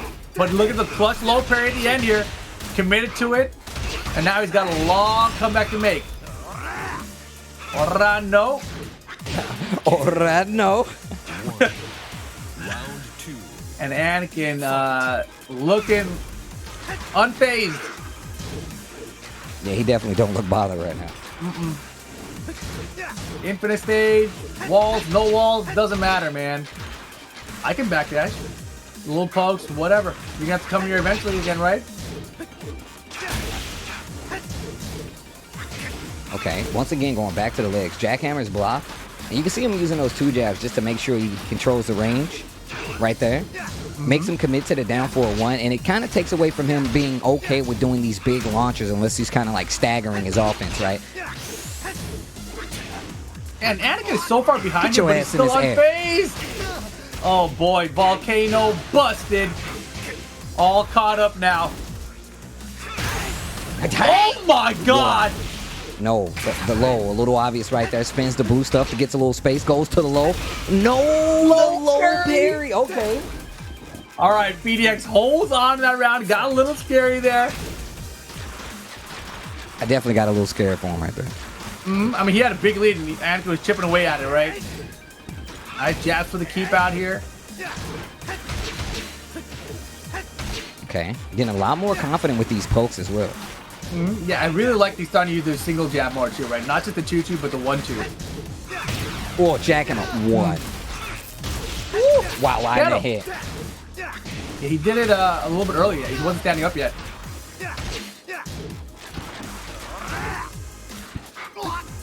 For that volcano There's a break. buster again. Yeah, that was a really good break. Yeah, that is a command grab, 2 break there. Oh, counter Counter. hit. You can't break that. Should be the round. Firaga. Fight. Buraga. Firaga. Fire God. Oh. Baited.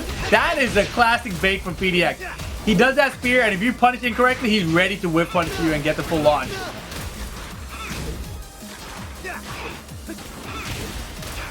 Oh boy. Wow. Wow. I did not know you could reach that. That was pretty good. Damn, chop him. Butter knife. Oh. Butter knife. Oh. Oh, chop a butter knife. Oh. I mean, it's a big ass butter knife, Steve. Put the butter on it first. Right?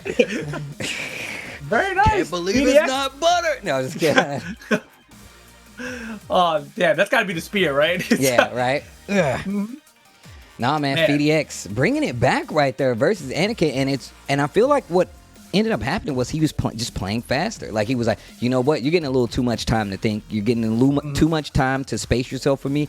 I'm going to turn up the pressure a little bit. Made Anakin start whiffing a little bit more and was able to get like these crazy punishes. You saw right there on the 4-2 from that range. I definitely didn't think that was going to reach. And you saw Anakin backing up. So I'm not sure if he actually like threw something out or just kind of tapped forward at the wrong There time. was a setup there when I think he did the forward spear. Anakin punished incorrectly, didn't reach, and instantly he's like, boop, Yeah. gotcha, launcher, right? And that kind of turned the tide really a little bit, because after that, FDX was more in control. He was more confident. He started to recognize, like, oh, Anakin's not perfect against my character. I can take advantage of things. You know, and that, like, little bit of confidence, it goes a long way, right? And if you look back, what I was talking about earlier, Anakin not entering turns a lot. You know, FDX, when he does something like that and it works, you know, if Anakin had been playing all his time against PDX, he would have seen that months ago, you know? That's true. That's definitely true. Here we go. Set tied 1-1 right here. Yeah, this is huge. If Anakin goes out of 4th place here, he may not make the regional finals. Uh-oh. Unless he starts entering the dojos, you know, and racking the points there too. I feel like that's going to be the point, right? Like, I feel like there's no way you get here and then you just stop, you know?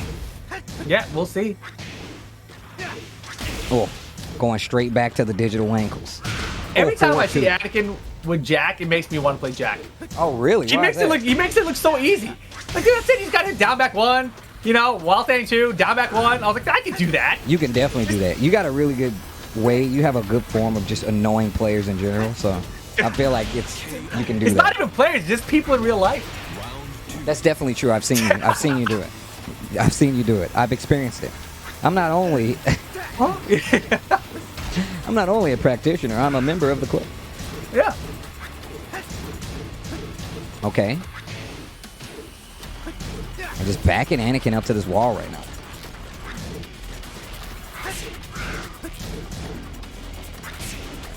Oh, tries to go for the jackhammer, interrupted. Playing very, very patient right now. Oh, tried to go for the launcher, and look at this dude, PDX, looking way too good right now. Back to the leg. That was crazy. And oh, you want to hit some buttons? You want to run me hit some buttons? Don't forget, Noctis is kind of like Steve Fox all of a sudden with the sword. There's a reason people play back on him. I don't know where to play against Noctis, to be honest. Nothing seems to make sense to me. Nothing seems to make sense to me. New moves. Bing, bang, boom. Counter right back at you. Forward, 1+2. Noctis combo. Toward the wall. Oki time. PDX getting a lot more Good comfort. block. Yeah, he is. Oh, Wolfman! Oh, we've seen this for the combo. before. Is he dead? Oh, well, no, that didn't even combo. That didn't even combo. No. Set point. He let him drop out so you get the grounded damage on it. And just like this, PDX looking to eliminate Anakin from the tournament, get his run back from earlier. You know Anakin's not going to make it easy. Going back to the ankles. Back to the ankles. Staying in his face. I love the pressure. And backed him up to this wall again. Digital robot ankles. And danger. Robot ankles. It's hurting my ankles. Ducks the high, though. Anakin bringing it back. Okay. Life bar's closer. Uh-oh. Blue stuff's coming. Blue stuff coming. What a nice step. Oh, he tried to read it. What a dunk. No launch. Another Oh, one. my God. Rip, what is it? What is it? Rip? Final round. Anakin versus PDX. Got it. I figured that's where we were. Planting seeds. Plant a Digital tree, save the ankles. earth. Oh, that. That was scary. Big ass butter knife, bruh. Oh, Oh, jackhammer. counter You trade. lucky son of a gun. The butter knife. Holy moly. We're all caught up here. Anakin's lead, though. Just a little bit. Nice block on the down back 1. Why don't you low parry it? Needs to be careful. Go back to the low, back to the ankles. I got it too. Ugh. Needs to be careful. We know he likes to look for those lows. And Anakin's getting a little telegraph with him a few times. Nothing. Gets the kill. That is going to... Oh, my God. Oh my God. He still gets the victory. PDX first to 2 eliminates Anakin from the tournament and moves on to loser final. He almost blew it, though. He almost blew it. Definitely almost blew it, but gonna go to the losers finals versus Junior. Anakin out of the tournament. Wow, 3rd place, not gonna be enough. Whew. Man, these matches Damn. though. 4th place for Anakin. Anakin out Excuse in me. 4th place here. PDX moving into top 3. Gets Junior in the losers final. Winner gets Joey Fury after that. But man, oh man, gonna be a rough road for Anakin to gather up enough points now to make that regional finals. Gonna have to enter more of these dojo events if he wants to qualify. I mean, if you think about it, it's lucky that those dojo events exist, because if you really trying to make it, right? If you're really trying to make it to these finals, you really need to start grinding out. And you got a lot of opportunities to do it, especially if you're looking at these online masters and regional finals all listed here. Make sure you check it out for your region. If you're watching this right now, if you're in the chat and you play Tekken, look for your region. I don't want to see you guys later on when these things are like, man, I didn't see this, would sign up. It's right here. And we got every date for you guys for the Tekken Online Challenge 2021. So carve out the time in your schedule, sign up, show up, and try to get yourself some points. Exactly. And these, of course, just the online master events and the regional finals. If you guys want more points, you got to sign up for the dojo events. Make sure you guys are searching out on the dojo website. Go check out TekkenWorldTour.com for more information. There's also a dojo website. I think if you search through Smash GG, you can actually also find the dojo event. So take a look at the ones in your regions that you can sign up for. The larger the dojo tournament, the more points you can get for that dojo tournament. Exactly. Top 4 dojos will give you your most points. So that's how you get points for the system overall. But then you only get like one of these master events, right? So this is like your one chance. So in this tournament, Cuddlecore, she didn't have to show up. She's in first place already. She's kind of chilling, right? And it's unlikely that people are going to bump her out of that spot because she has so many first place finishes at the largest dojos in NA, right? So she's chilling right now. But other players like Junior Shadow specifically, not making top 8 here in this tournament or higher even, could put him in jeopardy, right? You see the ticker down below. It's a little bit rough, but there it is. That's the North American leaderboard. Top 4, Cuddlecore 400, Bin Chang 340. Magnificent, been entering a lot of these dojos and doing very well as well. Sitting at 3rd place at 280. Joey Fury sitting at 4th place with 235 points. But of course, Joey Fury tonight in the top 2, guaranteed going to be a chunk of points for him. They're going to bump him up probably in that leaderboard. Yeah, that's and this is what we were kind of addressing a little earlier, talking about how these points are going to fall. Cuddlecore definitely has a huge chunk of the points at this juncture, right? But once again, you got Ben Chang, you got Joey Fury in there, still fighting to get as many points as possible to stay up in this Tekken Online Challenge leaderboard. So, I mean, it's still, you like you said before, you really want to keep doing it. That means you're going to have to enter more of these dojos, more of these challenge events, so you can potentially get points. But I guarantee you none of these guys are gonna make it easy. I guarantee you it's good. If you, all you have to do is attach it to like the weekly tournaments that you're watching, because you're getting a lot of the same players, and that alone should tell you just how difficult it is to make something like that happen. The dojos are so hard. I mean, literally every week ICFC has 100 players, and with 100 players it's always difficult. Think about like just the number, right? 100 players. That was like a major tournament. Yeah, that was a major tournament back in the day. It's a weekly now, right? It's crazy. It's absolutely crazy. And, you know, the level of competition is so hard. You see so many top players, you know, get, but who, Shadow lost to who this week? That's crazy. Yeah, you know, he got him back in the loser bracket, right? Yeah, like that sort of thing all the time, man. Tournament is so difficult. So shout out to people who are consistently placing in it, like Joey Fury, Cuddlecore, Bin Chang, etc., right? Magnificent as well. Not easy to do, man. Not easy at all. Yeah, that's why I always point out, like, I know people are like, man, Steve says this a lot, but like, I feel like it's because it's always changing, right? We got those people to show up every week, but in that top 4, that top 5, and sometimes that top 8, there's a lot of kind of like that circle infrastructure where certain players have like the leg up, or they have the win percentage versus one player, and it's up to them to overcome it and potentially upset things, right? And sometimes it goes to the point where that upset happens and it changes everything. Or that upset happens and that person meets a brand new demon, or they meet a new matchup which they need to learn. And that kind of encourages them. And you get to see that kind of happen organically throughout these online tournaments now, because these players are getting that much better, especially if we got players like Junior, who I've been watching for years since this Wizard World stuff, come up and be a top 8 placing along the lines with Joey Fury, right? That's crazy. FDX, another player that I was introduced to, who is now in the top 8 for a potential chance to get the most points, beat Joey Fury, beat Junior, and just be the champion today. And FDX, definitely one of those players we've seen grow throughout the online series. You know, we've seen him, as you mentioned, you know, meet his demons and then start beating his demons. He did it in this tournament. Anakin beat him 2-0 on the winning side of the bracket, and now he just eliminated him 2-1. Now into the top 3, FDX, Junior, Joey Fury, all 3 of these guys in the top 8 are ready for the points. All these guys looking good. All right, oh, defense not that good. The down 4-1 finds us Mark Jr. in trouble in this first round.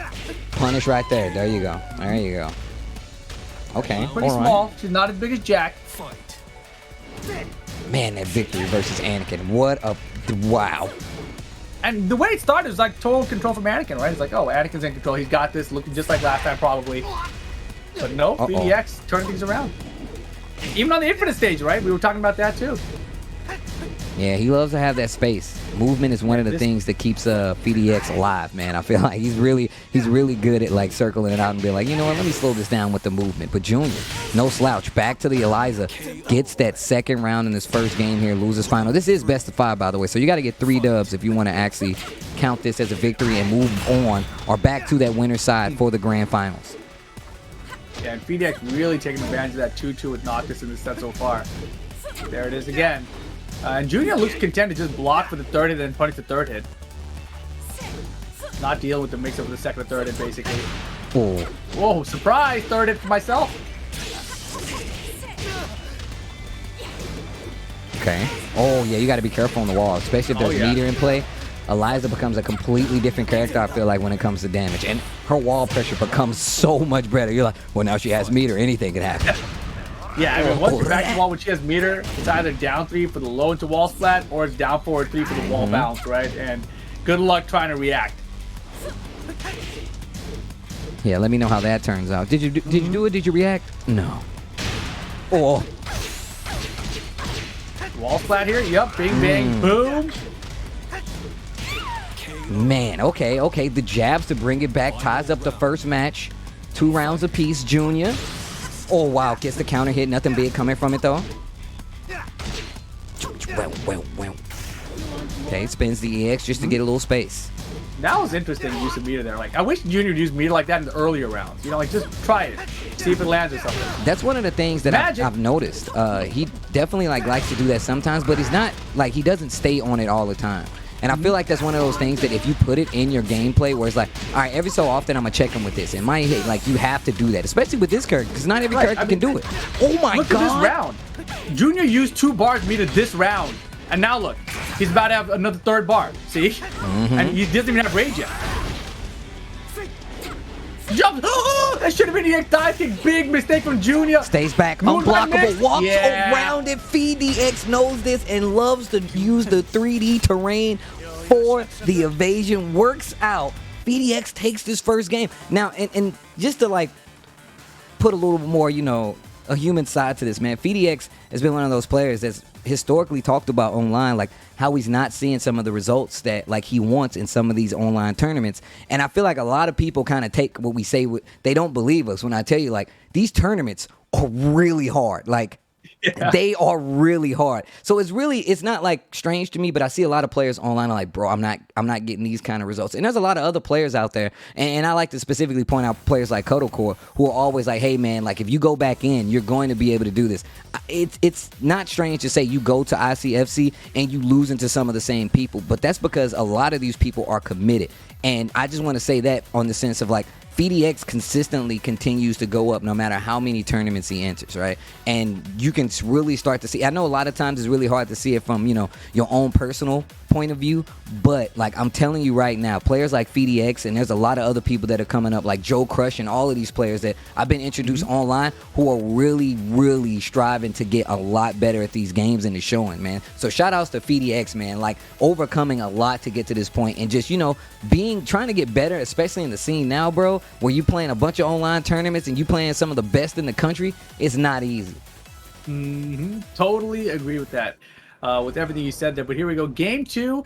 Will Junior switch to Katarina again? I don't think so. Like he made one mistake there, right? Like he had to jump back, right? He missed the EX dive kick. If he had done that EX dive kick, Junior wins that first game. That's how crucial of a mistake that was. Critical error from Junior, but here we go now. FDX with the lead. Oh my goodness, G Corp at night. Yo, the building? Yo, the helicopter just chilling, playing the tune. That is cool. Wow. FDX goes right back to it. Junior playing a pretty solid respect game at this range. Using the projectiles as you should. 2 unique characters, the big butter knife though. The wall's right here. Another one, yep. Punish. Holy moly, great timing. Back 1-2. Wall carry should be easy here. Combo now. Is it enough damage? Wow. Yeah, damn, that hurt. Oh, God, that hurt. All right, Eliza. All right, Miss Eliza. Yeah, a little bit of damage there. Boost! Okay. Oh, wow. And he has been using that to get these fish for these counter hits on the wall so often. And always ready with the combo as you should be. Didn't even need it there. But FDX, first round. Excuse me, second round. I mean, it's his first round. You're not half wrong.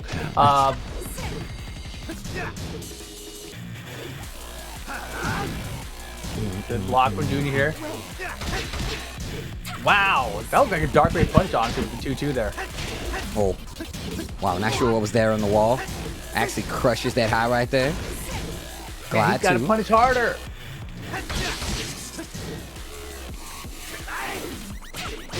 Oh, wow. Oh, wow. Okay. That was hella good.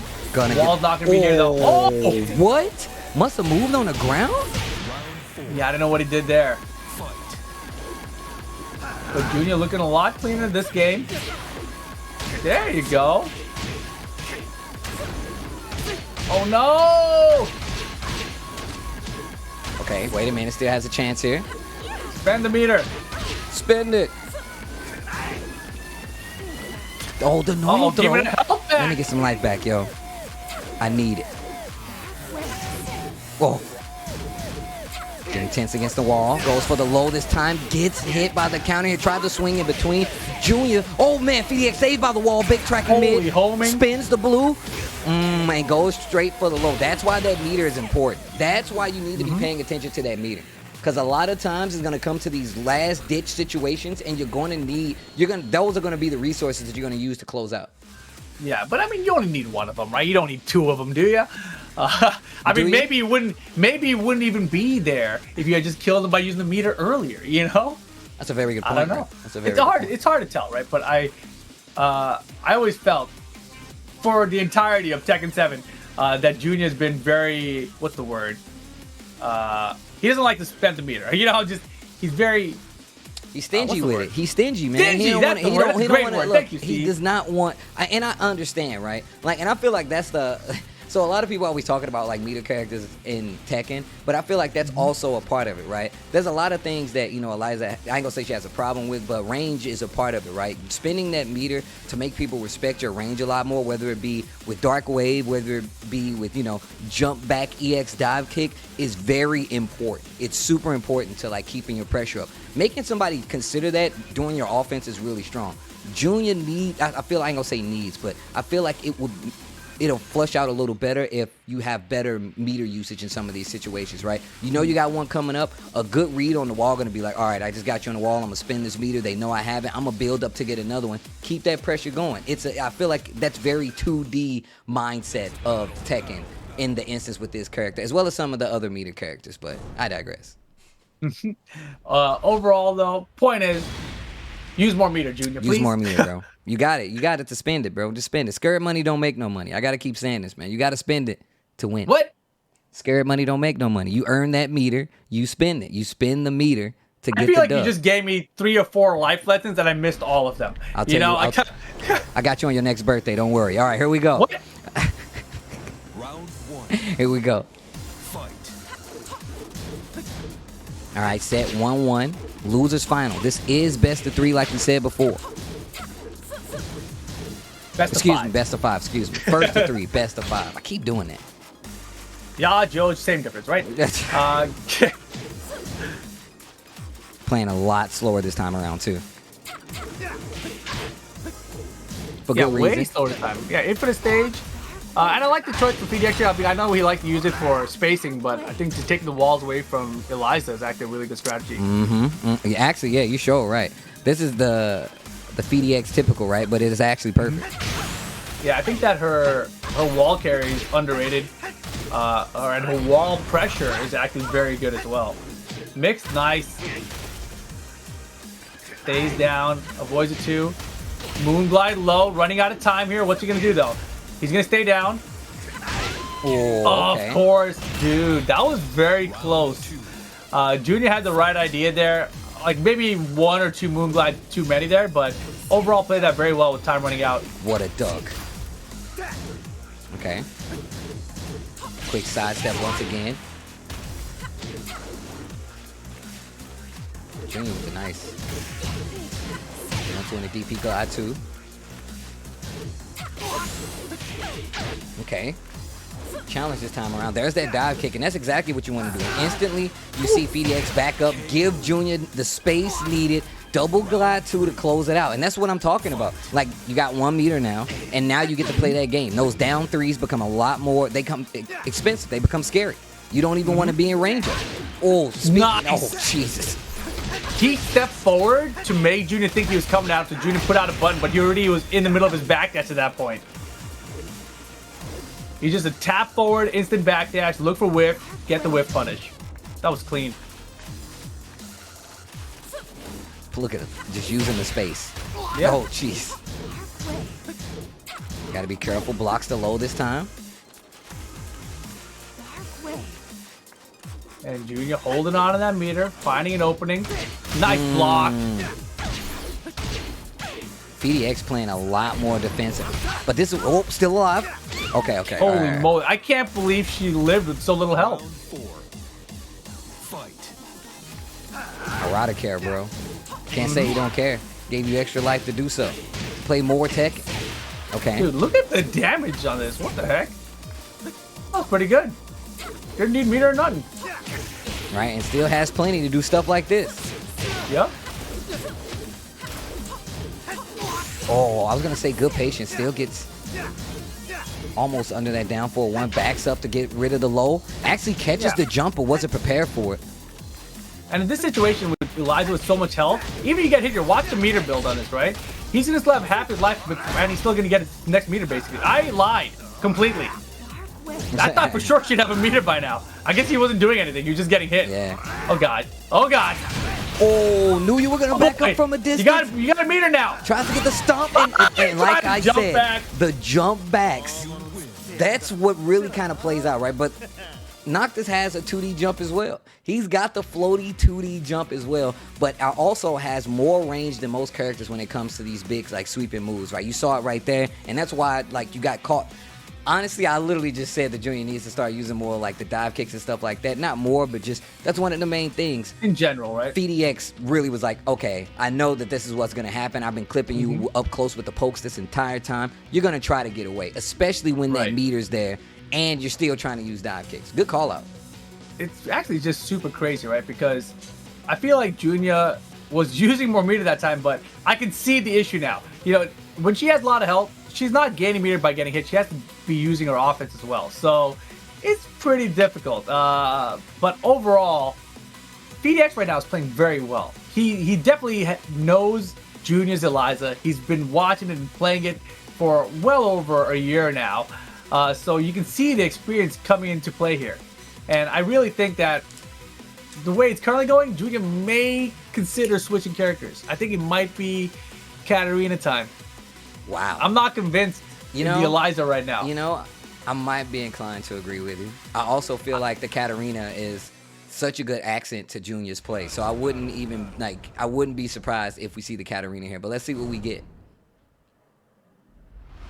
The Jin. What the hell? Jin Kazama.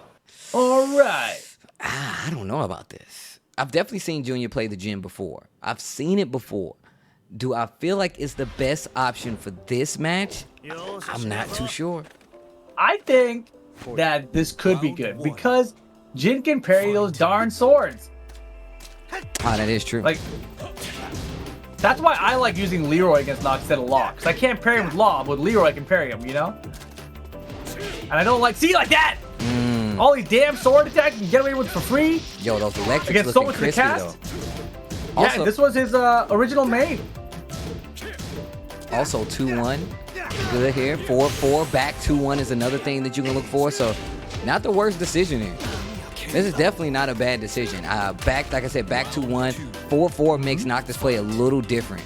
And you still have to worry about electrics. And a hop kick? Who is this man?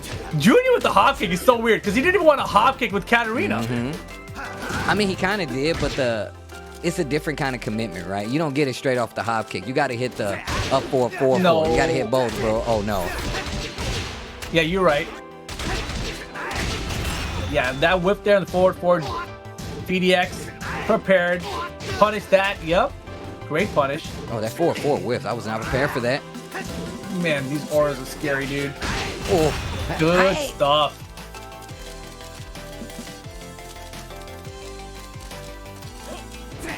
No Wow. way! What are you doing? You can't be whipping like that on PDX. Yeah, I mean, yeah. a lot of times now, you know, people have seen PDX trying to adjust to just infinitely backdashing, right? So he's trying to stay more in range to get his whip punches now.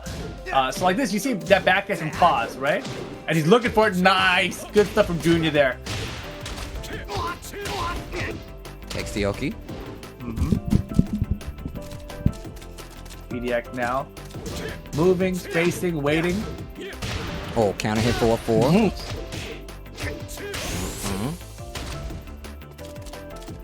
Just lets him get up. Tries to go for the 1+2 throw. PDX later on the break. Luckily, hit wasn't there. You see what he probably got the break, though. Oh, standing 4. Counter hit. You got a little too frisky. PDX saw it coming. Not dead, but it's not much time left on the clock. 15 seconds to be exact. Okay. That's forever. This is a 20Z boy. Oh, yeah. Get powered up in the last 10 seconds, as MYK would say. Oh, goodness. Oh, Demon Paw. Demon Paw. Junior with the Jin Kazama. 2 rounds to 1 here. Game 4. Oh, yeah.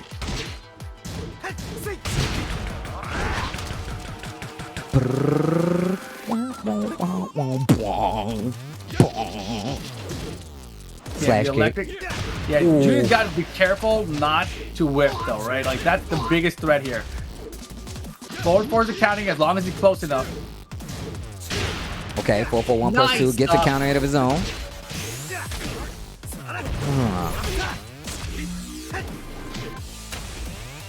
Damn, the Oki with the 2s are not working out against Junior, right? He's got to knock this Oki scouted. LLRK. Oh, no K. Combo's not looking the best. Combo's not looking the best.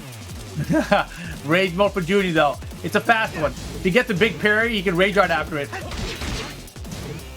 Gotta be careful. 5 seconds left and Nice. just overcommitting right now. PDX on his way, potentially to go to grand finals if Junior and this Jin don't do something. Oof. The thing is now he's committed to this Jin. So if he gets the win, he's gonna have to clean it up even more so. But there's the hop kick. The setups, bro. I love it. I love that hop kick. Bomb.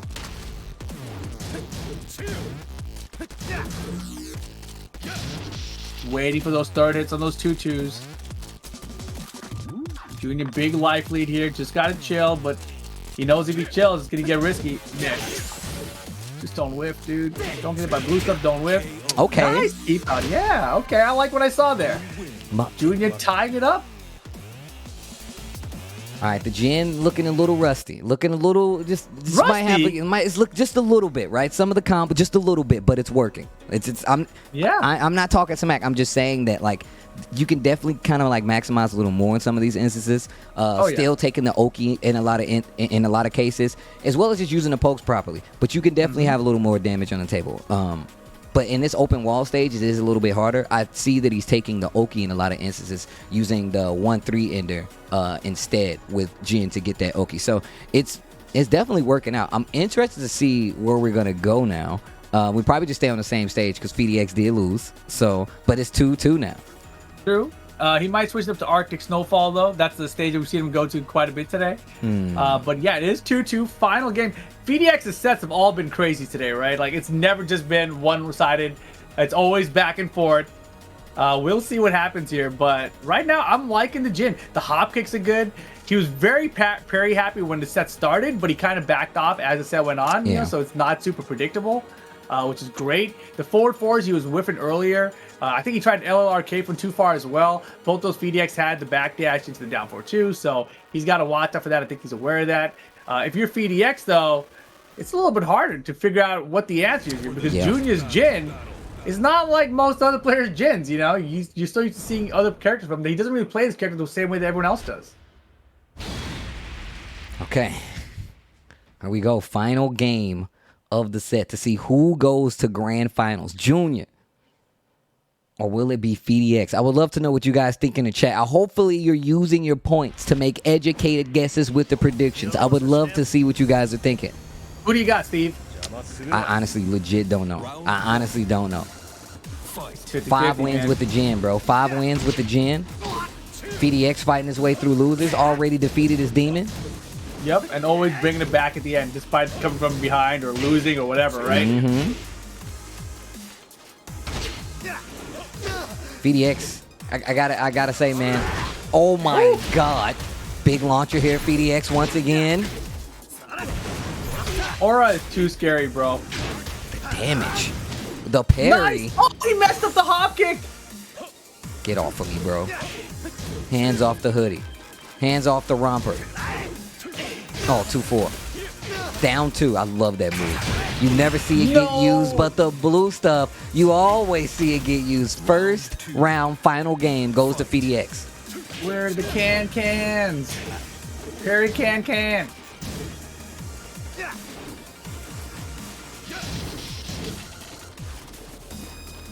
Playing really calm right now. Try to go for the slash kick jab. Not a lot of damage, but it's going to give the momentum to FDX. Yep. Okay. Stature kick starting to work out. Oh, counter hit. Counter. Thought he was going to be a little too late for that, but okay. That 1-3 ender once again. Oki is very good. Standing forward, did not hit him. Oh. Thought we were going to see a whip punish, nothing doing. Just about 15 seconds left on the clock. Hell sweep should be it. Savage sword. No, boy. You better block. Oh, God. He's going to run up and do it again. I knew it. Oh, that. Okay. Woo, Wow. Boy. That was crazy. Savage sword would have did Good it. block. Savage sword would have did it. 2-1. Okay, gets the hell sweep 4. Okay. That's the one you should have did. There we go. He's learning, Steve. He's learning. Got to block now, Junior. Stop whipping. Down 4-2 looking. 2-1. Nice block. Nice block and punish.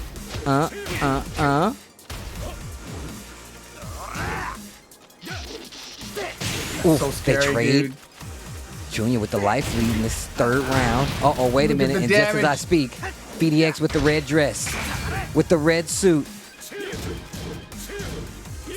Hop kick actually caught the low out. Oh, man, this is not good. FDX in trouble. Junior on set point right now. But I feel like this has been all FDX's sets. He's been behind, and he goes to final round. He's half a life bar behind you, though. Set point Junior to go back to grand finals against Joey Fury. 4-4. Oh, wow. LLRK. He's not dead, though. Okay. Okay, FDX. This is going to be now, tough. This is going to be it's tough. go time. Back to one of the main tools that I pointed out that was definitely going to be used. Junior closes it out with the Jin, nonetheless, to move back to that potential grand finals win, but he's got to reset. FDX, 3rd place, very respectable 3rd place here, and it looked like it was all in his control up into those very last games. And I'm up here talking about the Jin, but the Jin's what got it done. Jin, amazing. Like he plays so unpredictable with his hop kicks with Jin, right? Hop kick with Jin is not a move you see a lot of Jin players use. But you know, he had the electric pressure. He wasn't really using it to try to find it, right? He was just trying to be like, I'm gonna use this to keep you out and to make you block. But then when you try to come in afterward, hop kick, boom, counter it. Very nicely done. Well, speaking of finding stuff, if you want to find out where you can get all your news, all your Tekken updates, you can do it here on all our social medias. On Twitter for BNE Esports, as well as YouTube. And if you're looking for Tekken on Twitch, Twitter, as well as Facebook, all you got to do is search Tekken. Make sure you give us a follow, go like some videos, and subscribe for all your updates. Exactly, guys. Make sure you guys go and give all of those things a follow. But man, FDX out of 3rd place today. Junior moving on up back to the grand finals, getting his run back against Joey Fury. Joey Fury, of course, the player who sent Junior to loser bracket. Problem for Junior here is it was rough, right? He started off with Liza, didn't work out, immediately swapped to Katarina, also doesn't work out. The Katarina was doing decent though over time. Do you think Steve, do you think Junior is gonna go to Jin Kazama against Joey Fury? I hope not. I really hope not. I feel, You hope not? I hope not. I don't, because I feel like if he goes to the Jin, like, it's going to be so hard to stop Joey from just going ham. The hop kicks definitely worked out, but I just feel like the damage output is not going to be in his favor because of some of the combos he's doing. I mean, and I could, and I say that, and I could be 100% wrong, but I feel like if Joey gets the offense going and it starts to snowball, it's going to be so much harder for Junior to come back with Jin as opposed to, say, with an Eliza or with a Katarina. Honestly, I feel like his Katarina would do perfect. I feel like to set the pace, to see what's going to happen, the Katarina would be my go-to. But once again, I'm not Junior. This is just me speaking from outside looking in. I feel like if Jin can parry the tackle, right? I don't even know. I'm not sure. Hey, chat, can Jin parry the tackle? I'm pretty sure he can. I'm pretty sure he can, too. I think it's one of those situations where he parries and, like, lands on his feet and hits him. Yeah. You know what I mean? So it's not, like, a perfect situation, but you don't really have to deal with, you don't have to deal with actually breaking it. You know what I mean? If you have life to spare, I guess. Why would you do that? I don't know. I'm just saying, bro. It's an option, you know? And what I also like is that Junior uses Jin's hop kick as a keep out tool, right? So when he sees Marduk tackling, I feel like Junior is going to actually hop kick. Well, and that was something he wasn't doing against Marduk tackle with any of his other characters. No, that's true. And you all said earlier that, you know, you got to challenge it with hop kick. But here we go. The next battle is the grand finals here. Junior's going to need to win an entire set in hopes to get the W, and the hopes are lying on the shoulders of a lucky Chloe going into this grand finals. Joey Fury on the winner's side, so 3 games, gets the W and the most points here for this TLC. Junior needs the reset, but here we go. Gonna give it to lucky Chloe first. I was trying to think of, like, the character select screen and think if he clicked on the wrong character, but nope, he meant to do it. That's intentional. L-U-I-G lucky, boys. Let's go. It's been a minute. A lucky Chloe in the grand finals of the Tekken Online Challenge North America 2021. Okay. All things considered, working really good with the mids. Life lead in favor of lucky Chloe. Tries to go for the power crush. Not going to work. Oh. Breaks the tackle this time.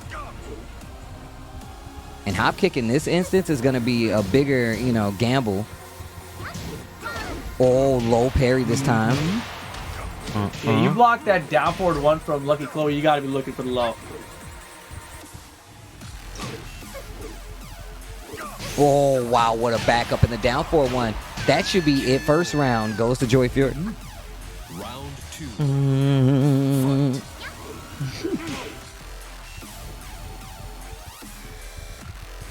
Oh, yeah. Joey looking for something. Yeah, Joey's looking for something. He finds the down back, too. Yeah, Joey now to the wall. Junior with the correct guess there. Oh, boy. No damage. That load is way too much. Okay, gets the Nice side. sidewalk. Oh, what? Come on. She was all the way around, wasn't she? Wasn't she? Unlucky Chloe. All right. It's being annoying with that down forward one. Oh, yeah, because you know Joey looked for the low parry earlier.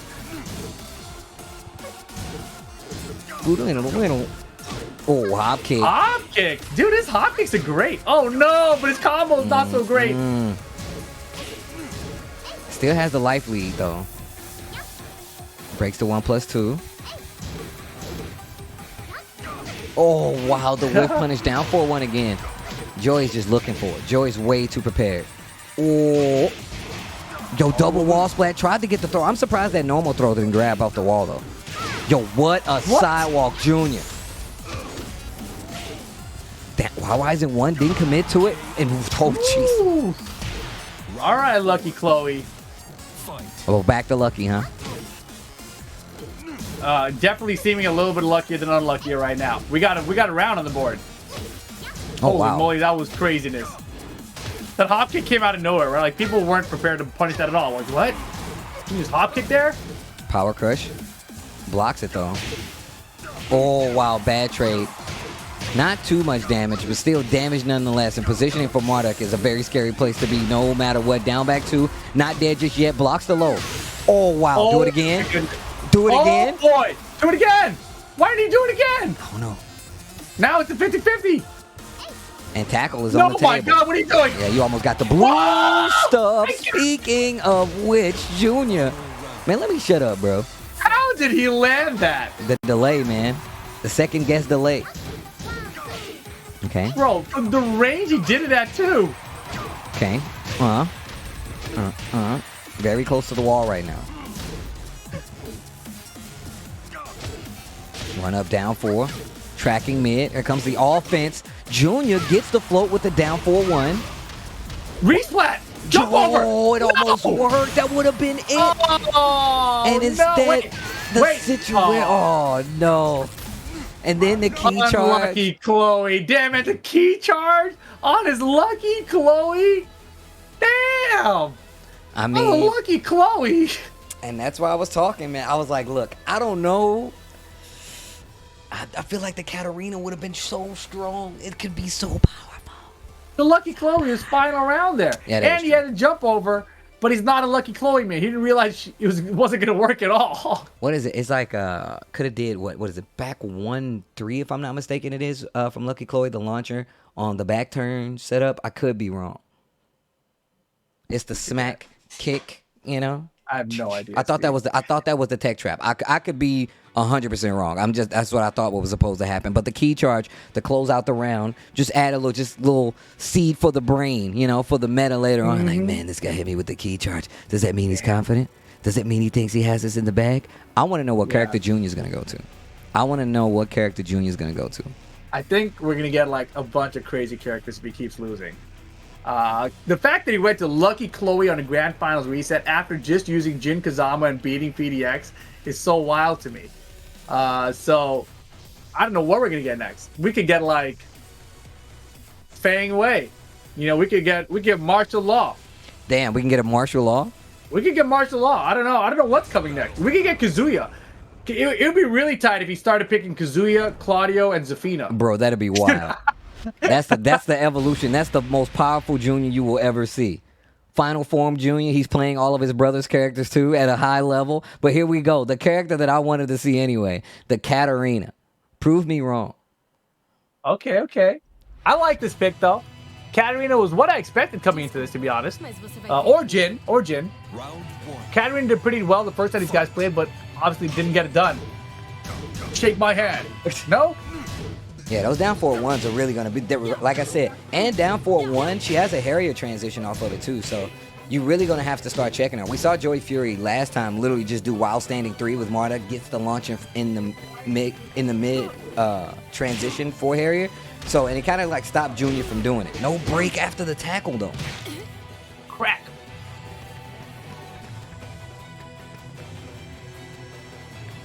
Dance a little bit. Bunch of Veil Tudo cancels. Still gets the tackle. And no break.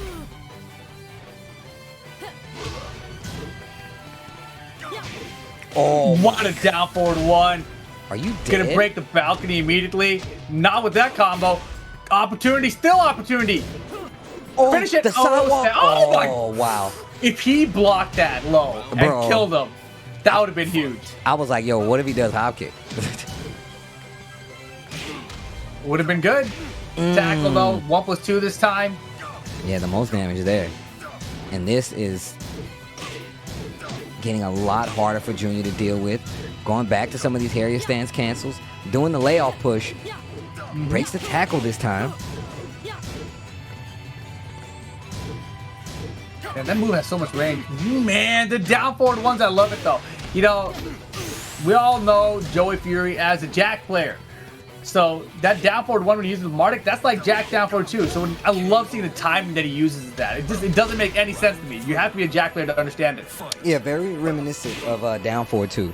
And it definitely has the same usage. And I forgot what season it was, but they buffed the range on it, right? Yeah, the range on it is bigger than Jack's down forward 2 now. Oh my god. Yeah, it's crazy. That's why Joey's like, dude, you know it's bigger than Jack's? I'm using this guy. Damage! The damage! Oh. Well, Junior, you got a crazy comeback for us. You got the Ragey. You got the Harriers. No Magic 4s, though. Looking for it again off the timing. I love it. I love that off-time Magic 4 there. The down 4. It might be coming.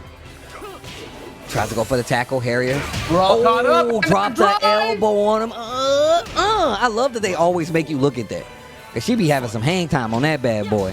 The peacock feathers in the air. All right, Junior.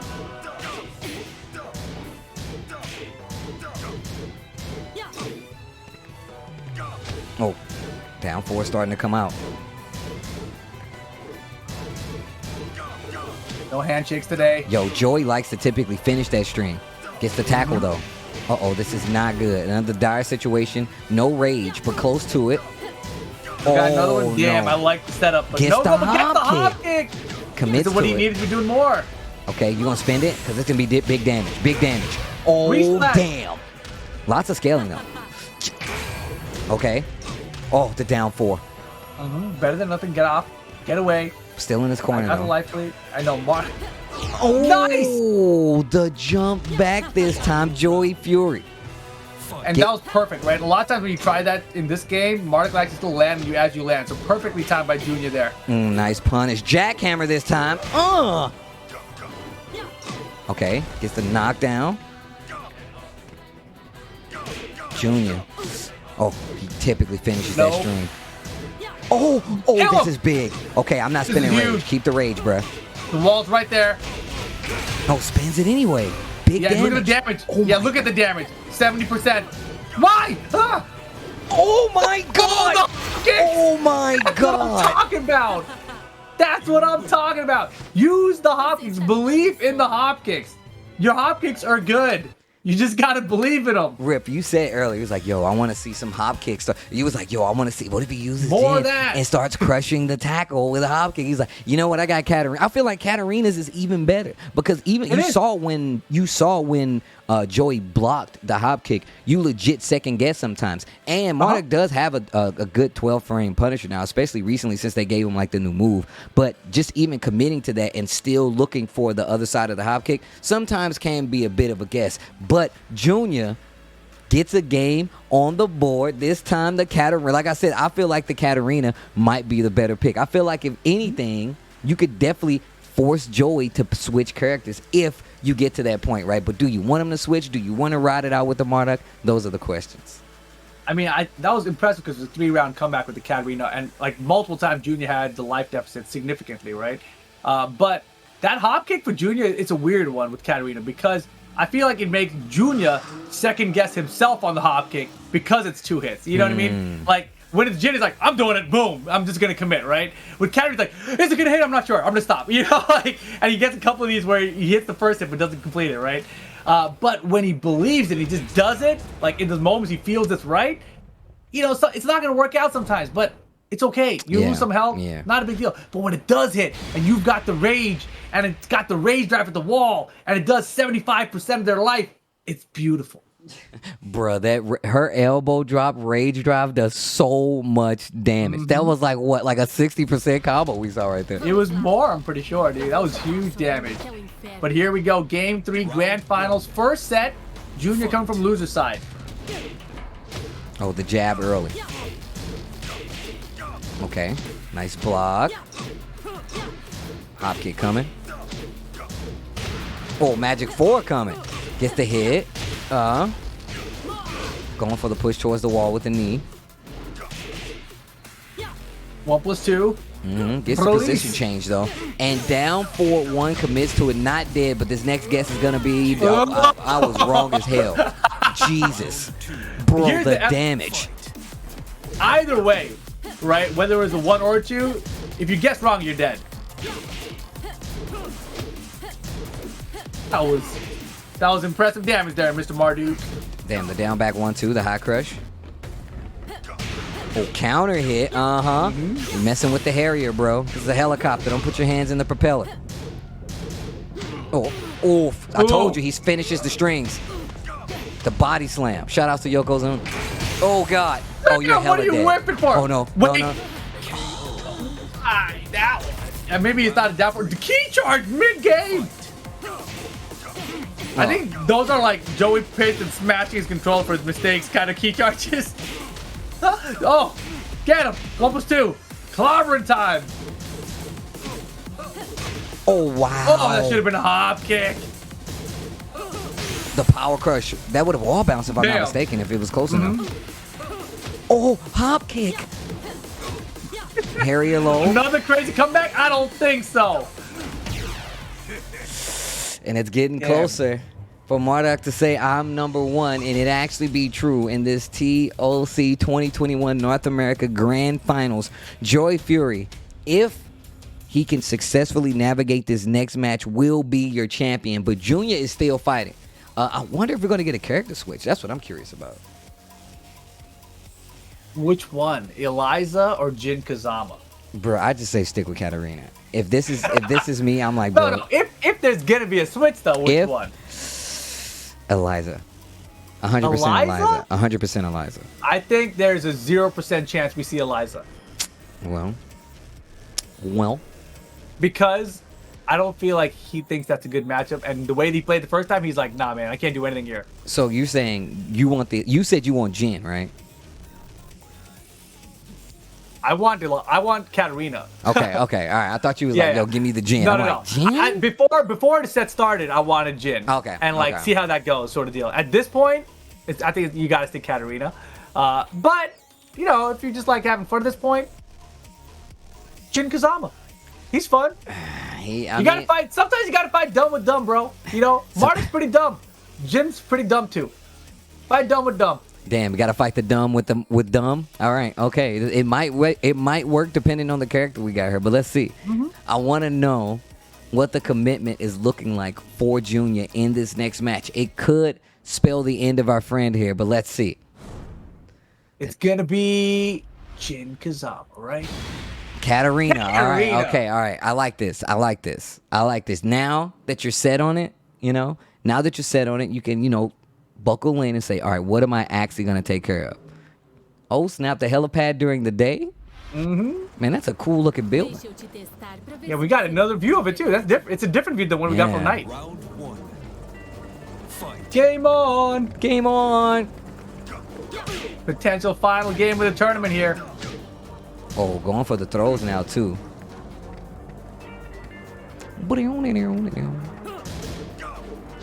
These ducks, just blatant ducks, commits to the hop kick. There's the punish. Yep. And the follow up down three, boy. Marduk is chunky in terms of the damage he's outputting on you. And that Harrier jumping low has been putting in work for Junior. And that's what I mean, because you have to be ready for it, man. You legit have to be looking for it. You have to be paying attention to the string she's using to go into the Harrier. And we saw when they played the first time, Joey Fury literally just did while standing 3. Down 4-1 this time, and if that wall comes into play, back onto it. Boy. Goes for the mid. Oh. Extended ducks here. Time winding down. Harrier stand. Great drive, no go. Wow. Get out of here. With a down back 1-2. Actually, clips it. It's a high crush. Has a little high crush ability on it. Low combo conversion. Joey off the wall. Get down here. Oki time. Hop kick for the punish. Nice. Okay. Oh, no break on the tackle. Looks like I got caught moving. No break on the punch either. Uh-oh. Big low. Stand 3. Still fighting back. Oh, the down back 2. The wall's pretty far away, but not that far away. Damn. He's right beside him. As long as he spins it up, he'll find it. Okay. Tournament point. Those lows definitely paying off, but down 4-1 to challenge it all, though. Oh, body slam. This is not looking good. Junior has quite the hill to climb. Oh, is he bagging? Groceries? No. He's BTS bagging. The big mid to close out, and that's gonna be the end. Equinox's Joy Fury will be your champion for the Tekken Online Challenge NA, making it all the way through loser side. On top of that, no reset needed. And if you go back and look at the bracket, you can see just how far and just what the battlefield looks like, and it's not a friendly place. I can tell you that right now. Exactly. Congratulations, Joey Fury, staying on the winning side of the bracket the entire way through. Very nice of them. Marduk, man, he's number 1. He's number 1. And now I think with that win, actually, I believe Joey Fury is probably number 1. Wait, really? On the NA leaderboards. I believe so. Can we get an update? I think it's 300 points. I think Joey had 200 something points before this, so that's gonna put him at like 500 something, which puts him above Cuddle Course 400. So I'm pretty sure Joey Fury, you see him there. He is the champion here today. Tekken Online Challenge 2021 North America. And he will be getting a ton of points. That Junior, great showing, 2nd place. That's also a ton of points. That basically will secure Junior in the top 8 overall as well for the regional finals, I believe. Hey. So both these guys with their finish today really doing well for themselves. FDX, 3rd place here, was also in the top 8. So this is huge for all of them. You know, Anakin, 4th place here, didn't have a lot of dojo points, was not in the top 8. So it'll be questionable. He might be really close to top 8, or he might be just outside of it, right? Dante, Ho, Dragonslayer, Yoj, I think they're pretty far from the top 8. Probably not close, but you never know. But congratulations to everyone here making the top 8 today. But once again, Joey Fury, your champion. Tekken Online Challenge, North America 2021. Well, I mean, I'm just happy to be back in the swing of things. Luckily, like you said, this downtime is really kind of how it was a break. It really wasn't a break because there were so many online tournaments happening, a lot of exhibitions happening as well. So a lot of these players stayed sharp and ready for the Tekken Online Challenge. It also brought a lot of new challengers to this Tekken Online Challenge from around the country, and this is going to happen all over the world, guys. So many regions will be covered, so you will have your opportunity to get points, to be number 1 in your respective leaderboards, especially for your region if you're trying to get more of them. But Joey Fury, man, the man to beat today. And we talked about how we didn't get Cuddle Core in the bracket. We didn't get Ben Chang in the bracket. There was a few people who were kind of pivotal puzzle pieces still left not in this tournament, but this is not going to be the end of it. We still have more, not only for NA, but for the entire world. Exactly. And I believe tomorrow will be... Today was North America. I think tomorrow is South. It's not Central? South. Central America. Yeah. So make sure you guys are following this channel so you guys can tune to that as well. I do believe that's gonna wrap things up for us here, Steve. Though, yes. Yeah, I think so. But I mean, before we get, you got anything left for the people before we get out of here? What's up? No, not really. Just make sure you guys support your locals. You know, we've been saying it offline all the time. But obviously, we also have online tournaments nowadays. ICFC is hosted on my channel, twitch.tv/levelupyourgame. It's the largest dojo in North America. We have it every Wednesday. It's 6 p.m. start time Pacific. So it's a little bit late if you guys are on the East Coast, I understand. But, you know, it's definitely a place you can come hang out. Smash.gg/ICFC Tekken. Look, that didn't stop Joey Fury from, you know, having points already being in the running, you know what I'm saying? So entering the largest tournament and one of the most difficult tournaments in North America, arguably the most difficult tournament in North America, and then coming out on top to get these points. With that being said, guys, make sure you follow all of our socials, BNE Esports, as well as Tekken across all your favorite accounts. This is my homie Rip. Make sure you give him a follow, not only at Repow, but at Level Up Your Game, so you guys can go watch some ICFC Tekken on a weekly basis. Shout outs to Astro for holding us down. Shout outs to everybody for hanging out, man. And hopefully we will see you guys again at the next Tekken Online Challenge. Peace. バンダイナムコ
Alpha.